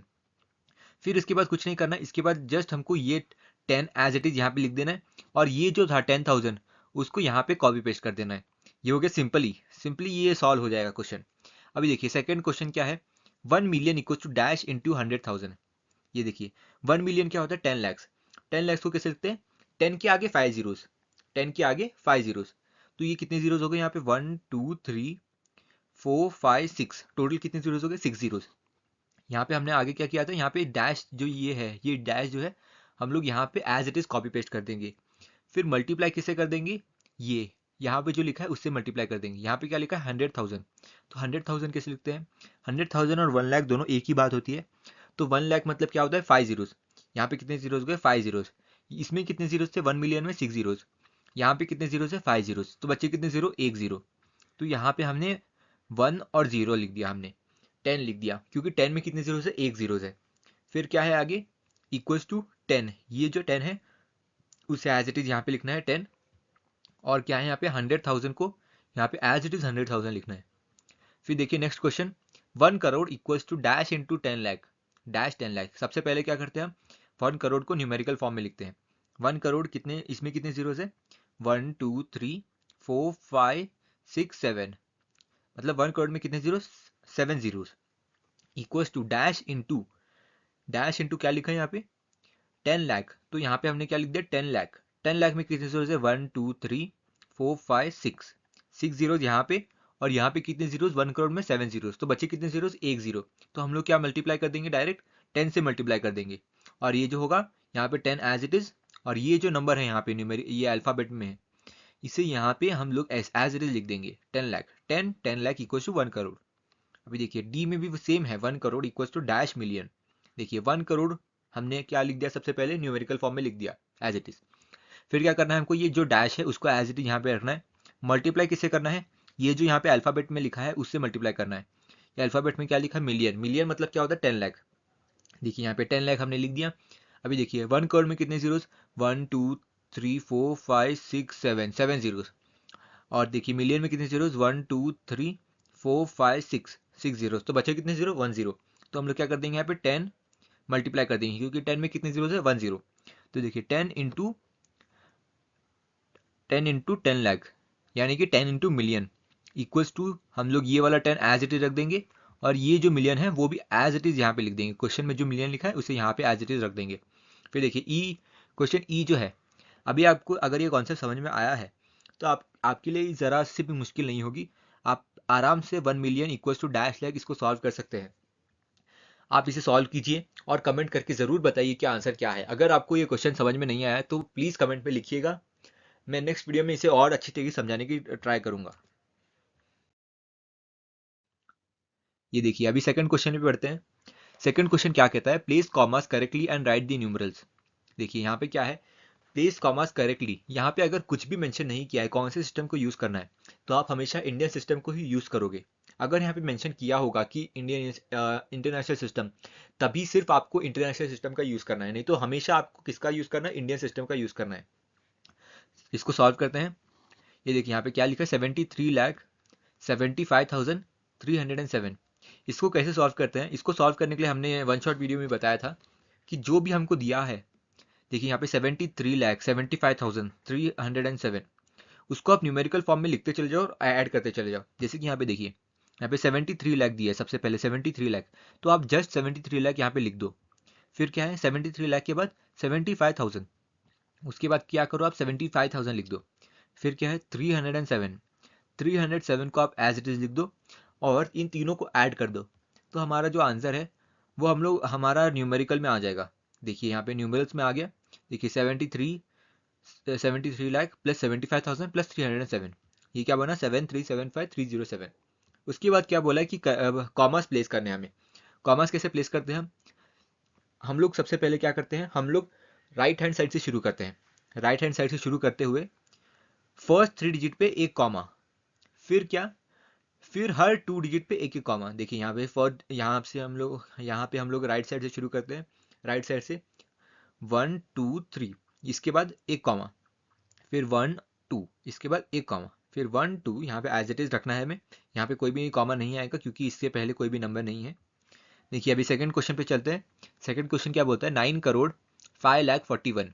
देखिए 9,05,41। देखिए अभी यहाँ पे क्या है 9 करोड़। सबसे पहले 9 करोड़ पे फोकस कीजिए। 9 करोड़ हमने यहाँ पे लिख दिया, 9 करोड़। 9 करोड़ कैसे लिखते हैं, 9 के आगे 7 जीरोस, 9 करोड़।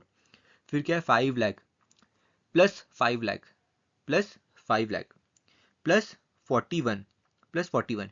इन तीनों को ऐड करोगे तो आपको मिलेगा 9 करोड़ 5,41,000, सॉरी। हाँ, यहाँ पे देखिए अभी हमने क्या सीखा था, कॉमा कैसे लगाना है। आप राइट हैंड साइड से शुरू कीजिए। राइट हैंड साइड से शुरू करके आप सबसे पहले फर्स्ट डिजिट पे एक कॉमा लगाइए, फिर हर 2 डिजिट पे एक कॉमा आएगा। देखिए यहाँ पे राइट हैंड साइड से शुरू किया 1 2 3, यहाँ पे एक कॉमा आया, एक कॉमा, फिर क्या 1 2, यहाँ पे एक और कॉमा, यहाँ पे एक और कॉमा आ गया। देखिए यहाँ पे 1 2, एक और कॉमा, एक और कॉमा। अभी नेक्स्ट पार्ट सी देखते हैं। सी क्या कहता है, 7,52,21,302। देखिए यहाँ पे क्या हमने बोला था, 7 करोड़। सबसे पहले इन 7 करोड़ को आप एज इट इज लिख दीजिए। 7 करोड़ कैसे लिखते हैं, 7 के आगे 7 जीरो। 52 लाख, 52 लाख पहले, उसके बाद लिखिए 52 लाख, फिर क्या 21,000, प्लस में क्या लिखिए 21,000, फिर क्या है 302, 302 को भी आगे लिख दीजिए। फिर इन सबको ऐड कर दीजिए।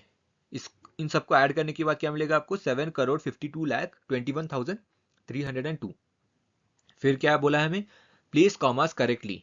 कॉमा कैसे लगाते हैं, राइट हैंड साइड से शुरू करना है। सबसे पहले फर्स्ट डिजिट पे एक कॉमा, फिर हर 2 डिजिट पे एक कॉमा। देखिए यहाँ पे राइट हैंड साइड से शुरू किया, यहाँ पे राइट हैंड साइड से शुरू करके 1 2 3 एक कॉमा आ गया, फिर 1 2 एक और कॉमा आ गया, फिर 1 2 एक और कॉमा आ गया। अभी बढ़ते हैं नेक्स्ट क्वेश्चन के ऊपर, पार्ट डी। 58,423,202। देखिए यहाँ पे 58 मिलियन, 58 मिलियन, मिलियन क्या होता है 10 लाख। तो 58 मिलियन कैसे लिखते हैं हम लोग, 58 इंटू 10 लाख। 58 इंटू 10 लाख मतलब 58 एज इट इज लिख दीजिए, और 10 लाख में कितने जीरोस होते हैं वो भी एज इट इज लिख दीजिए। देखिए 10 लाख में कितने जीरोस होंगे, 1 2 3 4 5 6। 10 लाख में कितने जीरोस होते हैं, 6 जीरोस होते हैं। तो 58 एज इट इज लिख दीजिए। और मिलियन जो है, मिलियन क्या होता है 10 लाख होता है। तो 10 लाख में कितने जीरो, 6 जीरोस। तो 58 और आगे 6 जीरोस प्लस क्या लिखा है आगे 423,000। देखिए यहाँ पे हमने क्या लिखा 423,000, 423,202 प्लस 200, सॉरी सॉरी, यहाँ पे 1 होना चाहिए एक्चुअली, यहाँ पे क्वेश्चन में 201 है। यहाँ पे इक्वल्स टू क्या आएगा, इन सबको ऐड कर दीजिए आप। इन सबको ऐड करने के बाद यहाँ पे जो आंसर आएगा, देखिए हमारा आंसर क्या है 23201। देखिए यहाँ पे अभी यहाँ पे कॉमास कैसे लगाते हैं, राइट हैंड साइड से शुरू कीजिए, लेफ्ट साइड की तरफ बढ़िए और हर सबसे पहले 3 डिजिट पे एक कॉमा, उसके बाद 2 डिजिट पे एक और कॉमा। देखिए यहाँ पे 1 2 3 यहाँ पे बढ़े हम और यहाँ पे एक कॉमा आ गया, फिर यहाँ से 1 2 यहाँ पे एक और कॉमा, यहाँ पे 1 2 एक और कॉमा आ गया। फिर क्या है पार्ट ई, 23,30,10। देखिए यहाँ पे 23 लाख, सबसे पहले 23 लाख लिखेंगे हम, 23 आगे 5 जीरो 23 लाख प्लस 30,000, प्लस क्या है 30,000 प्लस क्या है 10, 30,000 10, तो यहाँ पे प्लस कर दिया 10। इन तीनों को ऐड करोगे तो क्या मिलेगा 23,30,10, 23,30,10, 23,30,10। ओके, फिर क्या करना है हमें, कॉमास प्लेस करना है। कॉमास कैसे प्लेस करते हैं, राइट हैंड साइड से शुरू कीजिए, लेफ्ट साइड की तरफ बढ़िए और फर्स्ट 3 डिजिट पे एक कॉमा, फिर उसके बाद हर 2 डिजिट पे एक कॉमा। देखिए यहाँ पे 1 2 3, यहाँ पे 3 डिजिट पे एक कॉमा, फिर 1 2 2 डिजिट पे एक और कॉमा, फिर 1 2। यहाँ पे कुछ नहीं होगा क्योंकि इसके आगे कोई भी नंबर नहीं है।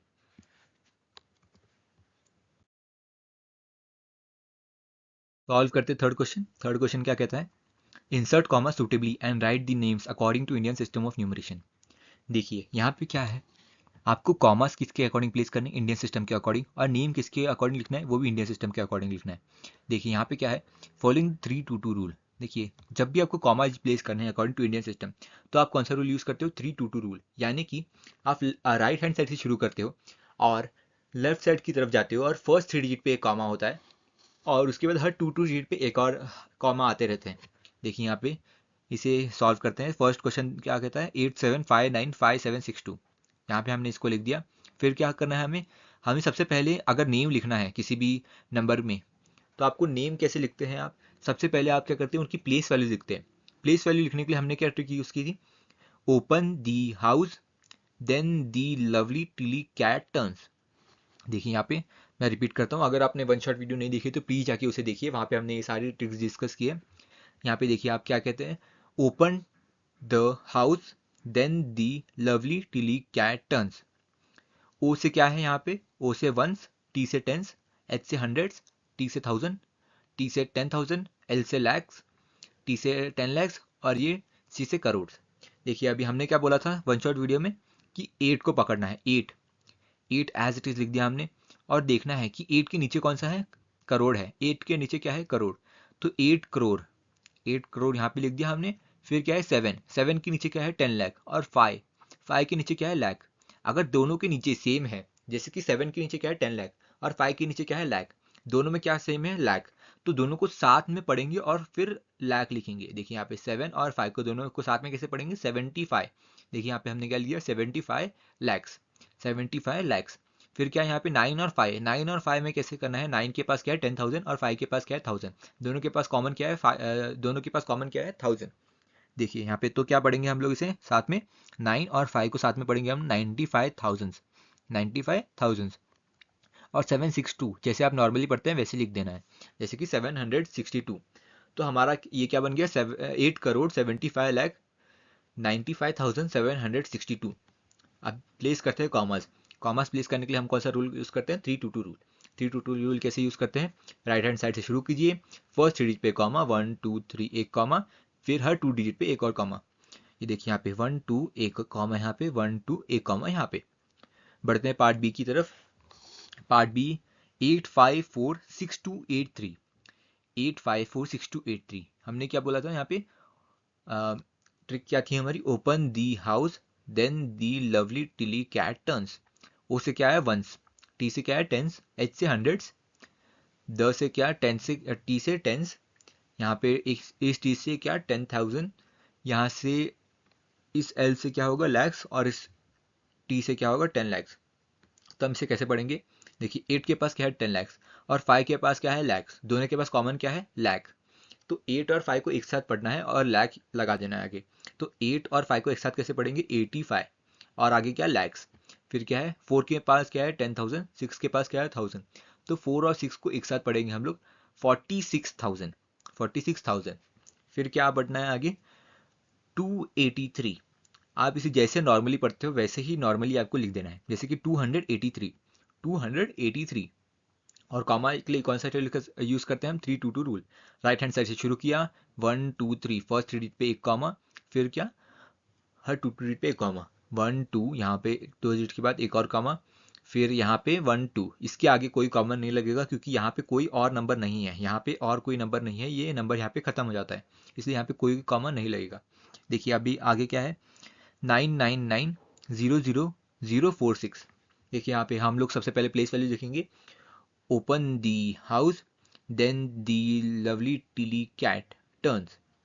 देखिए यहाँ पे तो ओ से क्या हुआ, वंस, टेंस, 100,000, 10,000, लाख, 10 लाख, करोड़। अभी हम लोग यहाँ से शुरू करेंगे, 9 के नीचे क्या है, करोड़, और किसी के पास करोड़ है नहीं, तो 9 को एज इट इज लिख देंगे, 9 9 करोड़। फिर क्या है, 9 के पास क्या है, 10 लाख, और इस 9 के पास क्या है, इसके पास है लाख। तो इन दोनों को साथ में पढ़ना है क्योंकि इन दोनों के पास कॉमन क्या है, लाख। देखिए यहाँ पे 9 और 9 को एक साथ कैसे पढ़ेंगे, 99 99, और इन दोनों के पास कॉमन क्या है, लैक्स लैक्स। फिर देखिए यहाँ पे जीरो और जीरो, जीरो और जीरो को पढ़ने की कोई ज़रूरत नहीं है हमें, हम लोग डायरेक्टली आगे बढ़ सकते हैं। यहाँ पे हमने क्या लिख दिया, यहाँ पे 46 46, जैसे हम लोग आमतौर पे बोलते हैं वैसे ही हमको यहाँ पे लिख देना होता है। तो ये क्या बन गया, 9 करोड़ 99 लैक्स 46। और कॉमा कैसे लगाते हैं आप, 3-2-2 रूल। राइट हैंड साइड से शुरू किया, लेफ्ट हैंड साइड की तरफ बढ़े हैं हम। यहाँ पे 1 2 3, थर्ड डिजिट के बाद एक कॉमा, फिर 1 2, यहाँ पे 2 डिजिट के बाद एक और कॉमा, यहाँ पे 1 2 एक और कॉमा। ये क्वेश्चन हो गया सॉल्व। अभी बढ़ते हैं डी की तरफ। देखिए डी क्या है, 984322701, 984322701। सबसे पहले प्लेस वैल्यू लिखेंगे अब, place values, open the house then the lovely Tilly cat, ones, tens, 100,000, 10,000, lakh, 10 lakh, crore. देखिए यहाँ पे 9 9 as it is, crore crore, 8 के पास क्या है, 10 लाख, 4 के पास क्या है, लाख। तो दोनों को एक साथ पढ़ेंगे, एक साथ कैसे पढ़ेंगे, 84 लैक्स 84 लैक्स। देखिए यहाँ पे 3 के पास क्या है, 10,000, 2 के पास क्या है, 1000। तो 3 और 2 को एक साथ कैसे पढ़ेंगे आप, 32, और दोनों के पास कॉमन क्या है, 1000। तो यहाँ पे हमने क्या लिख दिया, 1000, और 701, इसको आप नॉर्मली कैसे बोलते हो, 701। तो यहाँ पे हम लोग जस्ट उसे 701 एज इट इज लिख देंगे। फिर क्या है, यहाँ पे कॉमर्स लगाने के लिए बोला है। कॉमर्स किसे लगाते हैं हम, हर सबसे पहले राइट हैंड साइड से शुरू करते हैं, फिर फर्स्ट डिजिट पे एक कॉमा, फिर हर 2 डिजिट पे एक और कॉमा। देखिए यहाँ पे 1 2 3, 1 2 3, एक कॉमा यहाँ पे हो गया, फिर 1 2 एक कॉमा यहाँ पे हो गया, फिर 1 2 एक कॉमा यहाँ पे हो गया। अब देखते हैं फोर्थ क्वेश्चन। फोर्थ क्वेश्चन क्या कहता है, insert comma suitably and write the names according to international system of numeration. ये देखिए यहाँ पे क्या बोला है कि आपको यहाँ पे अभी इंडियन सिस्टम का यूज नहीं करना है, आपको कौन सा सिस्टम यूज करना है, इंटरनेशनल सिस्टम का यूज करके नाम और कॉमास लगाने। देखिए इंटरनेशनल सिस्टम और इंडियन सिस्टम में इतना ही फर्क है कि इंटरनेशनल सिस्टम में करोड़ की जगह पे क्या यूज होता है, करोड़ की जगह पे यूज होता है मिलियन। और जब आप कॉमा यूज करते हो इंडियन सिस्टम में, तो कौन सा रूल यूज करते हो, 3-2-2 रूल। यानी कि आप सबसे पहले फर्स्ट 3 डिजिट पे एक कॉमा लगाते हो, फिर हर 2 डिजिट पे एक और कॉमा लगाते हो। लेकिन आप इंटरनेशनल सिस्टम में क्या करते हो, आप राइट हैंड साइड से शुरू करते हो, राइट साइड से शुरू करके हर थर्ड डिजिट पे एक कॉमा होता है। यहाँ पे सबसे पहले थर्ड डिजिट पे एक कॉमा, फिर उसके बाद अगले थर्ड डिजिट पे एक और कॉमा, फिर अगले थर्ड डिजिट पे एक और कॉमा, ऐसा चलता है। तो देखिए यहाँ पे सॉल्व करके देखते हैं। यहाँ पे 789211092, देखिए यहाँ पे 789211092। यहाँ पे भी हम लोग वैसे ही प्लेस वैल्यू सबसे पहले लिखेंगे, open the house then the lovely tilly cat turns. देखिए यहाँ पे वंस, टेंस, 100,000, 10,000, लाख, 10 लाख, करोड़। सबसे पहले देखिए हम लोग इसको इंडियन सिस्टम के अकॉर्डिंग नेम करते हैं, फिर आप इंडियन इंटरनेशनल सिस्टम में भी जा सकते हैं। जैसे कि देखिए इंडियन सिस्टम के अकॉर्डिंग इसका नाम क्या होगा, 7 के नीचे क्या है, करोड़, 7 करोड़, 89 लैक्स, 8 और 9 के पास कॉमन क्या है, लाख। तो 89 लैक्स, फिर क्या है 21,000, 21,000, फिर क्या है 92 92। देखिए यहाँ पे अब क्या है, अब देखिए यहाँ पे अब कॉमास लगाते हैं इसमें। सबसे पहले आप इसका इंटरनेशनल सिस्टम में नेम करने से पहले आप इसमें कॉमा लगा लीजिए, फिर आप इंटरनेशनल सिस्टम में अगर नाम करेंगे, नामकरण करेंगे इसका, तो आपको और इजी पड़ेगा। देखिए यहाँ पे सबसे पहले हमने क्या बोला था, हर 3 डिजिट पे एक और एक कॉमा आएगा। ये देखिए यहाँ पे 1 2 3, यहाँ पे एक कॉमा, फिर 1 2 3, यहाँ पे एक और कॉमा, हर 3 डिजिट पे एक कॉमा। फिर क्या पढ़ना है हमें, देखिए यहाँ पे ये जो है ये आप नॉर्मली ही पढ़ेंगे। ये आप नॉर्मली कैसे पढ़ते हैं, 92, तो आप इसको नॉर्मली ही 92 ही लिखेंगे। देखिए यहाँ पे, और इसके बाद इसको जो है, ये जो ब्लॉक है ये होता है 1000 वाला ब्लॉक। जैसे कि यहाँ पे फर्स्ट कॉमा के बाद जो भी नंबर होगा, यहाँ पे कोई भी नंबर हो, चाहे उन तीनों को एक साथ पढ़ना है। देखिए यहाँ पे 921 है, तो आप 921 एज इट इज जैसे आप नॉर्मली पढ़ते हैं वैसे पढ़ना है इन्हें, 921, और आगे यहाँ पे 1000 लगा देना है। 1000 यहाँ पे क्या लगा देना है, 1000, 921 और 1000। उसके बाद यहाँ पे जो सेकंड कॉमा के बाद जो भी नंबर होगा उन दोनों को एक साथ पढ़ के आपको क्या लगा देना है, मिलियन। देखिए मैं फिर से समझाता हूँ आपको। ये जो नंबर होगा इसको एज इट इज पढ़ना है, एज इट इज लिख देना है। जैसे कि यहाँ पे 92 है तो हम लोग कैसे लिख देंगे, NINETY TWO2, हम लोग इसे लिख देंगे 92 इसके नेम में। फिर क्या करना है हमको, ये इस फर्स्ट कॉमा के बाद जो भी नंबर है उसको भी एज इट इज पढ़ लीजिए। जैसे कि यहाँ पे 921 है तो 921 को एज इट इज कैसे पढ़ेंगे हम, 921 और उसके आगे जस्ट क्या कर दीजिए आप, 1000 लगा दीजिए। 921 और क्या लगा दीजिए, 1000। देखिए यहाँ पे 1 2 3 3 जीरो किस में होते हैं, 1000 में होते हैं, तो 921,000। फिर क्या, सेकंड कॉमा के बाद जो भी नंबर आएगा उसको भी एज इट इज पढ़िए। एज इट इज कैसे पढ़ते हैं हम, 7 और 8 लिखा है तो 7 और 8 एज इट इज कैसे पढ़ेंगे हम, 7 और 8 एज इट इज होगा 78। और इसके बाद 78 के बाद क्या लिखोगे आप, मिलियन। तो देखिए यहाँ पे 092 एज इट इज, फिर क्या 921 को एज इट इज पढ़ के उसके आगे क्या लगाना है हमको, 1000। फिर क्या 78 को एज इट इज पढ़ के हमको क्या लगाना है आगे, मिलियन। तो ये क्या हो जाएगा, 78,921,092। देखिए यहाँ पे हमने लिखा है 78,921,092। उसी प्रकार से आप देखिए यहाँ पे 745223, ये हमारा बी पार्ट है। देखिए यहाँ पे सबसे पहले हमको क्या करना है, इसमें कॉमा लगाना है। सबसे पहले हमने कॉमा लगाया, इंटरनेशनल सिस्टम के अकॉर्डिंग कैसे लगते हैं यहाँ पे कॉमा, राइट हैंड साइड से शुरू कीजिए, हर 3 पे एक कॉमा। यहाँ पे देखिए 1 2 3 यहाँ पे एक कॉमा, फिर 1 2 3 यहाँ पे एक कॉमा, फिर यहाँ पे 7। देखिए हमने क्या बोला था, 1 2। देखिए यहाँ पे सेकंड कॉमा के बाद जो भी नंबर होगा उसको एज इट इज लिखना है। देखिए यहाँ पे 7 को हमने एज इट इज 7 लिख दिया। फिर उसके बाद सेकंड कॉमा के बाद है तो क्या आएगा यहाँ पे, मिलियन, 7 मिलियन। फिर क्या होगा यहाँ पे 452 को एज इट इज कैसे पढ़ोगे आप, 452। और हमने क्या बोला था यहाँ पे 452, इस ब्लॉक में क्या आएगा, 1000, तो यहाँ पे क्या लिख दिया हमने, 1000। फिर क्या है यहाँ पे 283, फिर 283 एज इट इज लिख दिया। तो ये क्या बन गया, 7,452,283। बढ़ते हैं हम अगले पार्ट की तरफ, सी पार्ट, 999,851,002। सबसे पहले क्या करना है, हमें कॉमा लगाना है। सबसे पहले कॉमा कैसे लगाता है, यहाँ पे हर 3 पे एक कॉमा, राइट हैंड साइड से शुरू कीजिए, हर 3 पे एक कॉमा। देखिए यहाँ पे 1 2 3, 3 पे एक कॉमा, फिर 1 2 3, इस 3 पे एक और कॉमा, फिर यहाँ पे कोई कॉमा नहीं क्योंकि यहाँ पे 1 2, इसके बाद ये नंबर खत्म हो गया है यहाँ पे। फिर देखिए हमने क्या बोला था, देखिए यहाँ पे सेकंड कॉमा के बाद जो भी नंबर होगा उसको एज इट इज पढ़ना है। 9 और 9 एज इट इज क्या होगा, 99 और सेकंड कॉमा के बाद है, इस ब्लॉक में कौन सा यूज करते हैं, मिलियन, तो 99 मिलियन। फिर क्या है 985 को हम लोग एज इट इज कैसे पढ़ेंगे, 985 और यहाँ पे क्या होगा 1000, इस ब्लॉक में क्या यूज करते हैं हम लोग, 1000। और 102 एज इट इज कैसे पढ़ेंगे हम, 102। तो ये क्या बन गया हमारा, 99,985,102। अब देखिए पार्ट डी जो है वो, अगर आपको ये प्रीवियस 3 पार्ट समझे ABC, तो आपको पार्ट डी करने में कोई परेशानी नहीं होगी। आप पार्ट डी का आंसर मुझे कमेंट में ज़रूर बताइएगा। चलिए बढ़ते हैं अभी हम लोग एक्सरसाइज 1.2 की तरफ। एक्सरसाइज 1.2 का first question, a book exhibition was held for 4 days in a school. देखिए यहाँ पे फुल स्टॉप है तो आप एक बार रुक जाइए, प्रीवियस सेंटेंस आप पूरा समझ लीजिए, फिर आप आगे बढ़िए। देखिए यहाँ पे a book exhibition was held for 4 days in a school, मतलब एक स्कूल में बुक एग्जीबिशन कितने दिन तक चला था, 4 दिनों के लिए चला था। अब क्वेश्चन आगे बढ़ते हैं, the number of ticket sold at the counter on the first, second, third and final day was respectively 1094, 1812, 2050, 2751। इस स्टेटमेंट का मतलब है कि जो बुक एग्जीबिशन 4 डेज स्कूल में चला था उसमें फर्स्ट डे पे कितने टिकट बचे थे, 1094, सेकेंड डे पे 1812, फिर क्या थर्ड डे पे 2050 और फोर्थ डे पे 2751। आगे बढ़ते हैं question, find the total number of ticket sold on all the 4 days।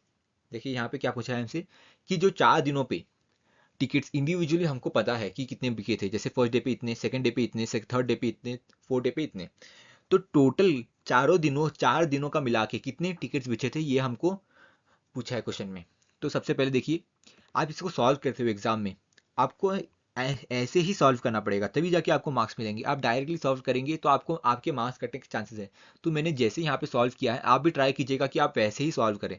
जैसे कि यहाँ पे ticket sold on first day कितना दिया है हमें 1094, फिर ticket sold on second day कितना दिया है हमें 1812, फिर ticket sold on third day कितना दिया 2050, फिर ticket sold on fourth day कितना दिया 2751, फिर क्या पूछा है हमसे ticket sold on all 4 days combined कितना है, sum of ticket sold on each day. देखिए यहाँ पे अगर फर्स्ट डे पे इतने टिकट बेचे हैं, फर्स्ट डे पे 1094 टिकट बेचे हैं स्कूल वालों ने, और सेकंड डे पे कितने बेचे हैं 1812, थर्ड डे पे 2050 और फोर्थ डे पे 2751, तो चारों दिनों का कैसे, चारों दिनों की मिला के कैसे, चारों दिनों की मिला के कितने टिकट बिके होंगे, तो ये कैसे निकालेंगे हम लोग, इन चारों को ऐड करके, इन चारों को ऐड करके जो आंसर आएगा वो क्या होगा, ticket sold on all 4 days, यानी कि 1094 प्लस 1812 प्लस 2050 प्लस 2751, तो ये क्या होगा 7707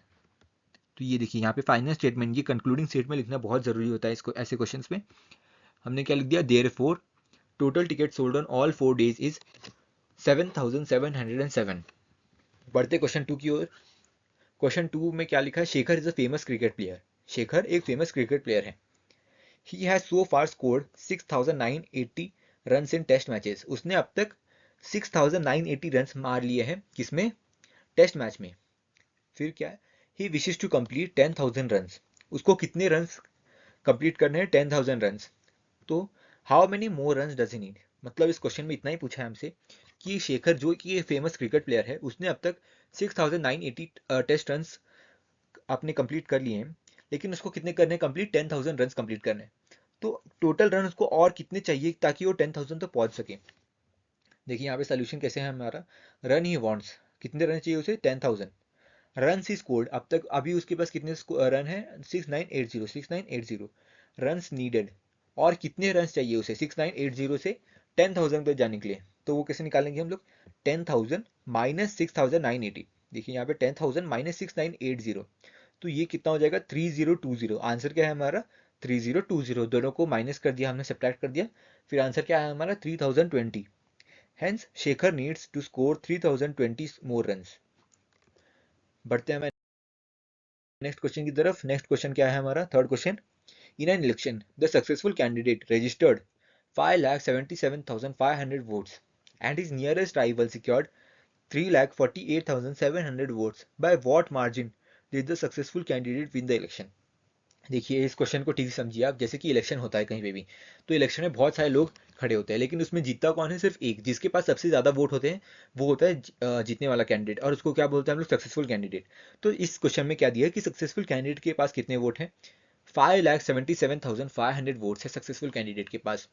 और जो उसका नियरेस्ट राइवल है, नियरेस्ट राइवल का मतलब समझिए आप, नियरेस्ट राइवल का मतलब ये होता है कि जो फर्स्ट पोजीशन पे आ गया वो तो जीत गया, लेकिन जो सेकंड पोजीशन पे आया, सेकंड पोजीशन पे आने वाले को क्या बोलते हैं, नियरेस्ट राइवल। जो सेकंड पोजीशन पे आए उसको क्या बोलते हैं, नियरेस्ट राइवल। तो ये क्या हो गया, नियरेस्ट राइवल के पास कितने वोट थे 3,48,700। तो हमसे पूछा क्या गया है कि किस मार्जिन से, कितने मार्जिन से सक्सेसफुल कैंडिडेट जीत गया है इलेक्शन। देखिए आप एक बात समझिए यहाँ पे, आपको जीत कब मिलेगी, जब आपके पास सबसे ज्यादा वोट होंगे, सबसे ज्यादा वोट होंगे। या फिर आप इसे भी ऐसे भी समझ सकते हैं कि आप सेकंड वाले से, जो भी सेकंड आया है इलेक्शन में, उससे अगर एक वोट भी आपके पास ज्यादा है तो आप इलेक्शन जीत जाएंगे। देखिए यहाँ पे इसको ठीक से समझिए। जैसे कि इलेक्शन में देखिए, समझिए इलेक्शन में 5 लोग खड़े हैं, 5 में से, देखिए यहाँ पे मैं आपको पेन की मदद समझाता हूँ। यहाँ पे देखिए, यहाँ पे इलेक्शन में आपके पास समझिए ऐसे ए खड़ा है एक, बी खड़ा है एक, सी एक और है, डी हमारा एक और कैंडिडेट है, और ई हमारा फिफ्थ कैंडिडेट है। देखिए यहाँ पे ये हमारा फिफ्थ कैंडिडेट है। देखिए अगर समझिए ए को सबसे ज्यादा वोट मिले, बी को, बी ए समझो फर्स्ट प्लेस पे ए आया, बी सेकंड प्लेस पे आया, सी थर्ड प्लेस पे, और डी कौन से प्लेस पे आया, फोर्थ प्लेस पे आया, फोर्थ प्लेस पे, और फिफ्थ प्लेस पे कौन सा, फिफ्थ प्लेस पे ई आ गया। देखिए ये सारे कैंडिडेट जो थे ABCDE वो किस में खड़े थे, इलेक्शन में, और ए को सबसे ज़्यादा वोट मिले इसलिए वो फर्स्ट पोजीशन पे आ गया, बी को जस्ट उसे थोड़े कम मिले लेकिन थर्ड नंबर से ज़्यादा वोट मिले इसलिए वो सेकंड पोजीशन पे आ गया, सी थर्ड नंबर पे आ गया क्योंकि उसे बी से कम वोट मिले थे, डी किस पोजीशन पे आ गया, फोर्थ पोजीशन पे, क्योंकि उसको सी से भी कम वोट मिले थे, और डी के बाद क्या है, फिफ्थ पोजीशन पे क्या है, ई, क्योंकि ई को सबसे कम वोट मिले थे इसलिए वो फिफ्थ लास्ट पोजीशन पे आ गया। देखिए यहाँ पे अब हमसे क्या पूछा है, by what margin did the successful candidate win the election. देखिए इस इलेक्शन में ABCDE इलेक्शन में जीता कौन, ए को समझिए कितने वोट मिले, 5,77,500। ये देखिए यहाँ पे ए को कितने, ए फर्स्ट आ गया तो ए को कितने मिले, 5,77,500। हिज नियरेस्ट राइवल, यानी कि नियरेस्ट राइवल कौन होता है, बी, जो सेकेंड पोजिशन पे आया है, वन से जो नेक्स्ट बाद आया है वो होता है नियरेस्ट राइवल, उसको कितने वोट मिले, 3,48,700 वोट्स। तो मार्जिन कैसे निकालते हैं, मार्जिन निकालने के लिए आपको सिंपली ये करना है कि जो सेकेंड पोजीशन पे आया है, सेकेंड पोजीशन पे आया है और जो फर्स्ट पोजीशन पे आया है उन दोनों के वोट्स का डिफरेंस, क्योंकि अगर देखिए यहाँ पे अगर विनिंग कैंडिडेट को 5,77,500 वोट ना मिलके अगर 3,48,701 वोट, एक वोट जस्ट एक्स्ट्रा बी से अगर मिल जाते तो भी वो जीत जाता, अगर एक वोट भी एक्स्ट्रा मिल जाता तो वो जीत जाता। तो यही पूछा है हमसे कि अगर वो जीता है तो कितने मार्जिन से जीता है, मतलब कितने वोट से जीता है वो, अगर ये 701 भी मिल जाता उसे, देखिए यहाँ पे अगर उसे नियरेस्ट राइवल से 3,48,701 वोट भी मिल जाता तो भी वो जीत जाता, लेकिन अगर आप उसको 3,48,699 वोट, अगर एक कम वोट भी मिलता तो वो हार जाता इलेक्शन। इसलिए आप इन दोनों को माइनस करेंगे, आप इन दोनों को माइनस करके ये देखेंगे कि इन दोनों के वोट्स में डिफरेंस कितना है, ताकि आपको ये पता चल सके जो विनिंग कैंडिडेट है वो कितने वोट से जीत गया है, जो विनिंग कैंडिडेट है वो कितने वोट से जीत गया है। तो हम लोग इसे सॉल्व करते, देखिए यहाँ पे total votes of winning candidate equals to 5,77,500, total votes of nearest rival equals to 3,48,700। Margin of winning कैसे निकालते हैं, total votes of winning candidate minus total votes of nearest rival, तो ये क्या है हमारा 5,77,500 माइनस 3,48,700, तो आंसर क्या आया, 2,28,000 votes. Therefore, the successful candidate won by a margin of 2,28,800 votes. मतलब जो सक्सेसफुल कैंडिडेट था उसके पास जो उसके नियरेस्ट राइवल था उससे कितने वोट ज़्यादा थे, 2,28,800 वोट्स ज़्यादा थे। चलिए बढ़ते हैं अपने नेक्स्ट क्वेश्चन की तरफ। नेक्स्ट क्वेश्चन, फोर्थ क्वेश्चन क्या कहता है, Kirti book store sold books worth rupees 2,85,891 in the first week of June and books worth rupees 4,768 in the second week of month। देखिए यहाँ पे ये हम लोग ठीक से समझते हैं, कीर्ति बुक स्टोर नाम की एक दुकान है, वहां पे क्या है, फर्स्ट वीक पे कितने बुक्स बिके हैं, रुपीज 2,85,891 के बुक्स बिके हैं फर्स्ट वीक ऑफ जून में। फिर आया second week of the same month, second week of June में कितने बिके हैं बुक, 4,768 बुक बिके हैं, मतलब 4,768 रुपीज के बुक बिके हैं टोटल। तो आगे क्वेश्चन में क्या पूछा है, how much was the sale for the 2 weeks together, मतलब दोनों वीक्स का मिला के कितनी सेल हुई है। और आगे पढ़ते हैं question, in which week was the sale greater and by how much. आगे क्वेश्चन में ये पूछा है कि कौन से वीक में सेल ज्यादा थी और कितने से ज्यादा थी। देखिए यहाँ पे सॉल्व करते हैं इसे। Price of books sold on first week of June कितना दिया है हमें, 2,85,891। फिर price of books sold on second week of June, ये कितना दिया है हमें, 4,768।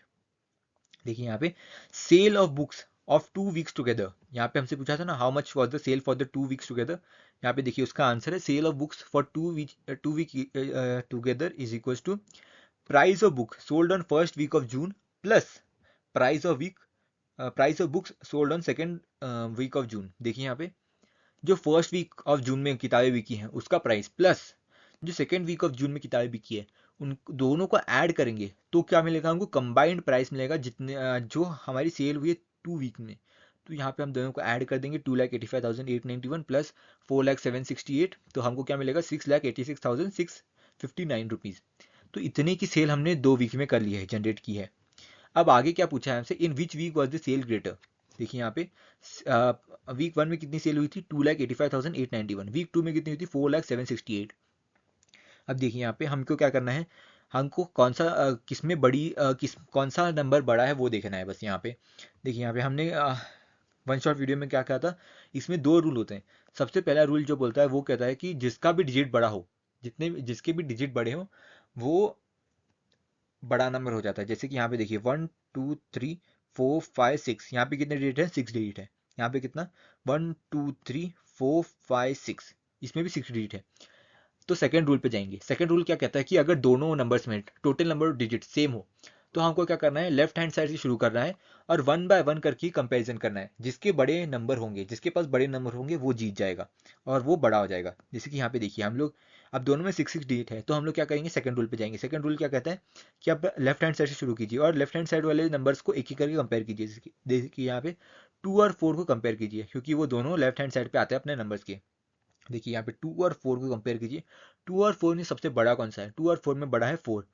तो जैसे ही आपको पता चल गया कि 4 बड़ा है, तो आप ये कंक्लूड कर सकते हो कि ये 4,768,000 सॉरी, ये 4,768 2,85,891 से बड़ा है। तो ये जो होगा, ये सिंबल कहाँ किस तरफ होगा, इसका मुंह 4,768, ये जो सिंबल है उसका मुंह हमेशा उस तरफ खुला रहेगा जहाँ पे बड़ा नंबर होगा। देखिए यहाँ पे, तो इसलिए यहाँ पे इसका मुंह किस तरफ खुला है, 4,768 की तरफ खुला है। Hence sales were greater in second week, क्योंकि ये जो नंबर है वो किसका है, सेकंड वीक का है। तो सेल्स किस में बड़ी थी, सेल्स बड़ी थी सेकंड वीक में। तो आगे क्या पूछा है हमें, बाय हाउ मच मतलब कितने से बड़ी थी। देखिए यहाँ पे 4,768, ये फर्स्ट वीक के सेल से बड़ी है, लेकिन कितनी बड़ी है वो देखना है हमें। तो हम लोग क्या करेंगे, सिंपली इन दोनों का डिफरेंस कर देंगे। तो उस डिफरेंस कैसे करते हैं, बड़े में से हमेशा छोटा माइनस करते हैं, बड़े में से छोटा माइनस करते हैं। तो बड़ा यहाँ पे एज इट इज लिख दिया हमने, माइनस छोटा क्या है यहाँ पे 2,85,891। तो जो भी आंसर आएगा वो क्या होगा, रुपीज 1,14,877। फिर फाइनल कंक्लूडिंग स्टेटमेंट हम लोग लिख देंगे, Therefore, sales of 2 weeks is rupees 6,86,659, जो हमने यहाँ पे निकाला था वो होगा यहाँ पे। And sales were greater in second week, sales were greater in second week by rupees, कितने से बड़ी थी, बाय रुपीज 1,14,877। नेक्स्ट देखते हैं हम question fifth, find the difference between the greatest and the least 5 digit number that can be written using the digit 62743 each only once. देखिए यहाँ पे हमको क्या बोला है कि डिफरेंस फाइंड कीजिए ग्रेटेस्ट और लीस्ट 5 डिजिट नंबर में, जो कि 62743 इन 5 डिजिट से मिलके बनी हो और हर डिजिट उसमें कितने बार यूज हुआ होगा, सिर्फ वन बार यूज हुआ होगा। देखिए यहाँ पे हमने वन शॉट वीडियो में भी डिस्कस किया था कि for making the largest number we arrange them in descending order. मतलब डिसेंडिंग ऑर्डर का मतलब क्या होता है, ग्रेटेस्ट नंबर सबसे पहले आएगा, उसके बाद स्मॉलेस्ट नंबर, उसके बाद उससे छोटा, उसके बाद उससे छोटा, उसके बाद उससे छोटा, ऐसे चलते जाएंगे। और स्मॉलेस्ट नंबर कैसे बनाते हैं हम, स्मॉलेस्ट नंबर बनाने के लिए हम क्या करते हैं, उन सबको असेंडिंग ऑर्डर में अरेंज कर देते हैं। असेंडिंग ऑर्डर में कैसे अरेंज करते हैं हम, सबसे पहले जो आएगा वो सबसे छोटा नंबर होगा, फिर उसके बाद उससे बड़ा, फिर उसके बाद उसके और बड़ा, ऐसे करके हम लोग उसको असेंडिंग ऑर्डर में अरेंज करते हैं। देखिए यहाँ पे यूजिंग 62743, जो हमको क्वेश्चन में डिजिट दिए हैं 5, 62743। ग्रेटेस्ट नंबर कैसे फाइंड होगा, हम कैसे बनाएंगे, हम डिसेंडिंग ऑर्डर में। डिसेंडिंग ऑर्डर सबसे पहले क्या करता है, सबसे पहले जो नंबर होगा वो सबसे बड़ा नंबर होगा। 62743 में सबसे बड़ा कौन सा नंबर है, 7। देखिए 7 सबसे बड़ा नंबर है, फिर उससे जस्ट छोटा कौन से है, 6 है, 4 है, 3 है, 2 है। अब देखिए 6 4 और 3 2, 6 4 3 2 में सबसे बड़ा कौन सा है, 6। तो सेकेंड नंबर पे क्या गया, 6। देखिए यहाँ पे अभी 7 और 6 एक एक बार यूज हो गए। तो देखिए अभी 6 से जस्ट छोटा, 6 से जस्ट छोटे कौन से, 4 3 और 2, 4 3 और 2 6 से जस्ट छोटे हैं। लेकिन 4 3 और 2 में सबसे बड़ा कौन सा है, 4, तो 4 थर्ड डिजिट पे आ जाएगा। फिर क्या, फिर उससे 4 से जस्ट छोटा, 4 से जस्ट छोटा कौन सा नंबर है, 3 और 2, 3 और 2 में कौन सा यूज होगा, 3, क्योंकि 3 2 से बड़ा है तो 3 यहाँ पे यूज होगा। फिर क्या होगा, 2 लास्ट में, क्योंकि 2 अकेला डिजिट बचा है अभी, तो 2 लास्ट में आ जाएगा। 2 इन सबसे छोटा है इसलिए लास्ट में। फिर क्या, ग्रेटेस्ट नंबर हमने बना लिया। स्मॉलेस्ट नंबर आप चाहिए तो इसे उल्टा करके भी बना सकते हो, नहीं तो आप इसे एज असेंडिंग ऑर्डर करके भी बना सकते हो। असेंडिंग ऑर्डर क्या बोलता है, सबसे छोटा नंबर सबसे पहले लिखो। 62743 में सबसे छोटा नंबर कौन सा है, 2, तो 2 सबसे पहले आ गया। फिर उससे जस्ट बड़ा कौन कौन से नंबर है, 3 4 6 7, 3 4 6 7, 3 4 6 7 में सबसे छोटा नंबर कौन सा है, 3 है, तो यहाँ पे 3 आ जाएगा। इसी हिसाब से आप आगे 4 6 7 एज इट इज लिख देंगे। एज इट इज लिख देने के बाद यहाँ पे देखिए ग्रेटेस्ट नंबर क्या बन गया, 76,432। स्मॉलेस्ट नंबर क्या बन गया, 23467, 23,467। अभी क्या हमसे पूछा है, डिफरेंस फाइंड द डिफरेंस पूछा है हमसे। तो डिफरेंस कैसे निकालेंगे हम लोग, greatest number minus smallest number, greatest number minus smallest number, यानी कि बड़े नंबर में से छोटे नंबर को माइनस करना है। तो ये क्या हो जाएगा 76432 माइनस 23467 इक्वल्स टू 52,965। और ये final concluding statement, therefore the difference between the greatest and smallest number made by using the digit 62743 is 52,965। बढ़ते हैं हम नेक्स्ट क्वेश्चन की तरफ। क्वेश्चन 6 क्या कहता है हमारा, a machine on an average manufacture 2825 screws a day.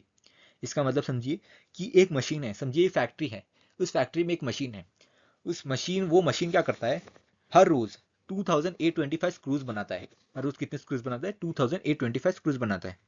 तो आगे देखिए हमसे क्या पूछा है, how many screws did it produce in the month of January 2006।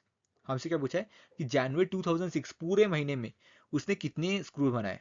इसको एक और बार समझ लेते हैं पूरा अच्छी तरीके से। क्वेश्चन कहता है कि एक दिन में अगर एक मशीन 2825 स्क्रूज मैन्युफैक्चर करता है तो पूरे जनवरी मंथ में कितने स्क्रूज प्रोड्यूस करता है। देखिए यहाँ पे हमने सोल्यूशन में सबसे पहला स्टेप क्या है हमारा, गिवन हम लोग लिखेंगे यहाँ पे, गिवन क्या है हमारा, screws produced in one day equals to 2825 screws.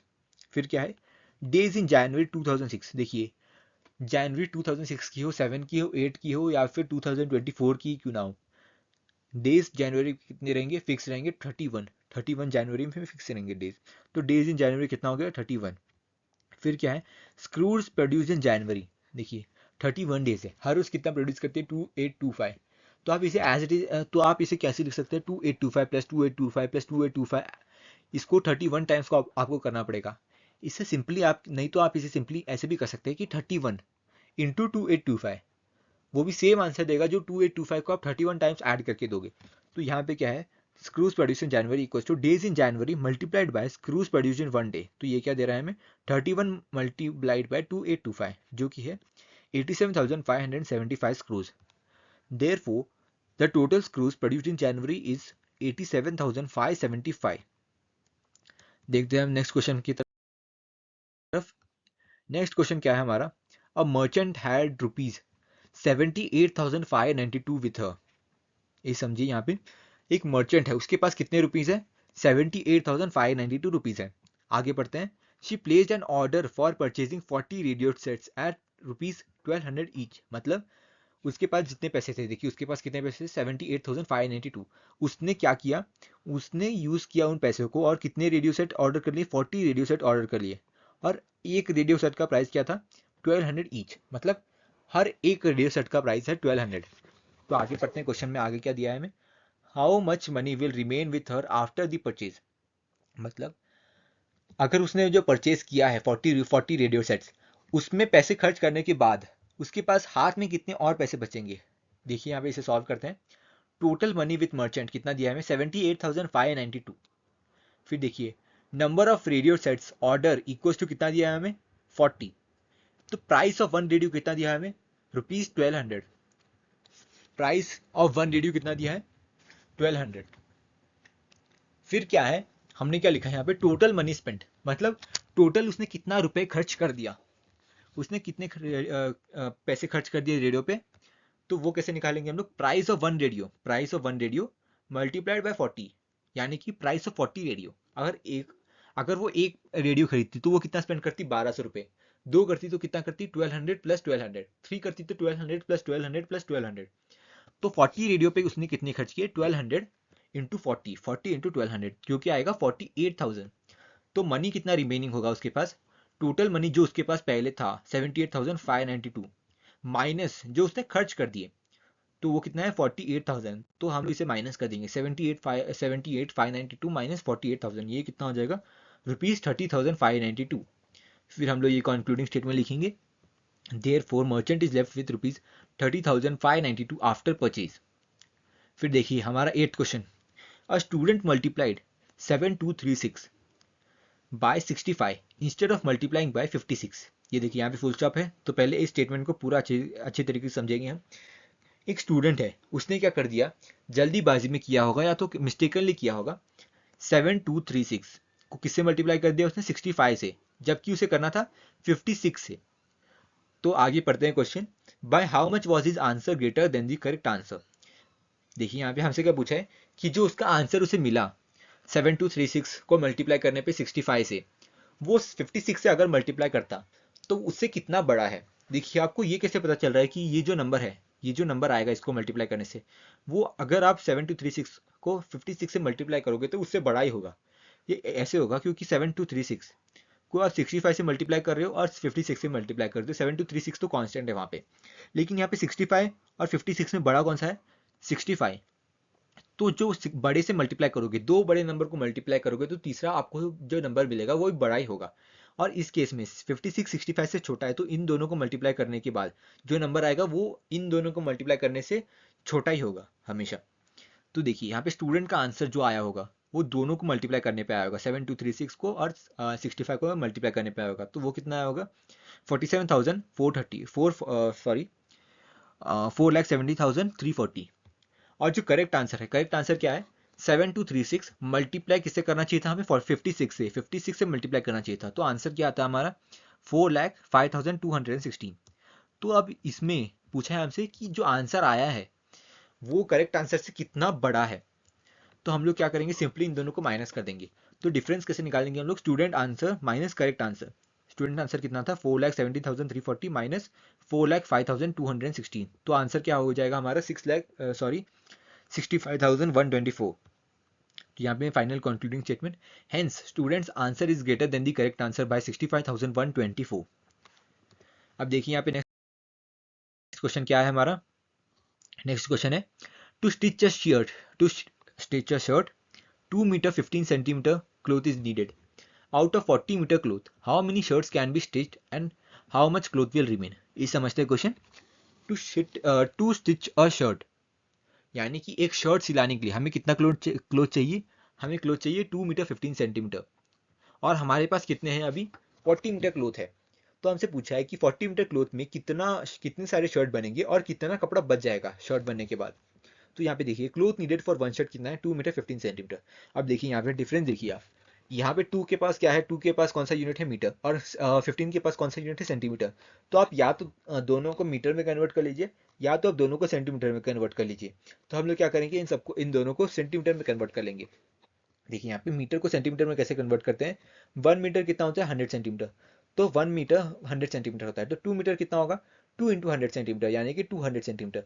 तो 200 सेंटीमीटर प्लस 15 सेंटीमीटर जो था यहाँ पे 15 सेंटीमीटर, तो ये दोनों को प्लस करके हमारा क्या आंसर हो जाएगा, 215 सेंटीमीटर। तो क्लोथ, एक शर्ट को बनाने के लिए क्लोथ कितनी चाहिए, 215 सेंटीमीटर। फिर क्या है हमारे पास, amount of cloth we have, मतलब हमारे पास कितना क्लोथ है, अभी 40 मीटर क्लोथ है हमारे पास। तो देखिए यहाँ पे 40 मीटर क्लोथ क्या है, 40 मीटर को अभी हम लोग यहाँ पे कन्वर्ट कर चुके हैं हम लोग सेंटीमीटर में, तो 40 मीटर को भी हम लोग कन्वर्ट करेंगे सेंटीमीटर में। तो 40 मीटर, देखिए यहाँ पे 1 मीटर कितना होता है, 100 सेंटीमीटर। तो 40 मीटर कितना होता है, यहाँ पे देखिए, यहाँ पे 40 मल्टीप्लाई कर दीजिए और यहाँ पे 40 मल्टीप्लाई कर दीजिए। तो 40 मीटर कितना हो जाएगा, 40 इंटू 100 सेंटीमीटर, तो ये कितना हो जाएगा, 4000 सेंटीमीटर। आगे देखिए, टोटल शर्ट्स इन 1 सेंटीमीटर, ये समझिए यहाँ पे ज़रा। देखिए यहाँ पे हमने क्या बोला है कि, एक सेकेंड,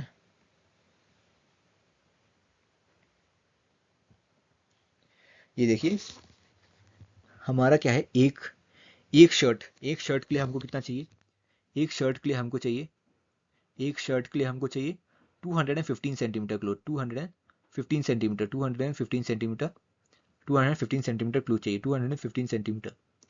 तो 1 सेंटीमीटर के लिए कितने तो 1 सेंटीमीटर मतलब 1 सेंटीमीटर में कितने शर्ट बनेंगे, देखिए यहाँ पे 1 सेंटीमीटर कितने शर्ट बनेंगे, 1 सेंटीमीटर में बनेंगे 1 बाय, देखिए यहाँ पे 1 बाय, ये देखिए हम लोग 215 को इस तरफ भेज देते हैं, यहाँ पे लेफ्ट हैंड साइड की तरफ भेजते हैं। तो ये क्या हो जाएगा, 1/215, 1/215। तो ये देखिए यहाँ पे, तो हमने भी यहाँ पे यही लिखा है सेम। ये देखिए यहाँ पे total shirts in 1 centimetre equals to 1/215। देखिए यहाँ पे हमने जो यहाँ पे किया है 1 सेंटीमीटर इक्वल्स टू 1/215, तो यहाँ पे वो सेम लिखा है। तो देखिए 1 सेंटीमीटर में कितने बन रहे हैं, 1/215।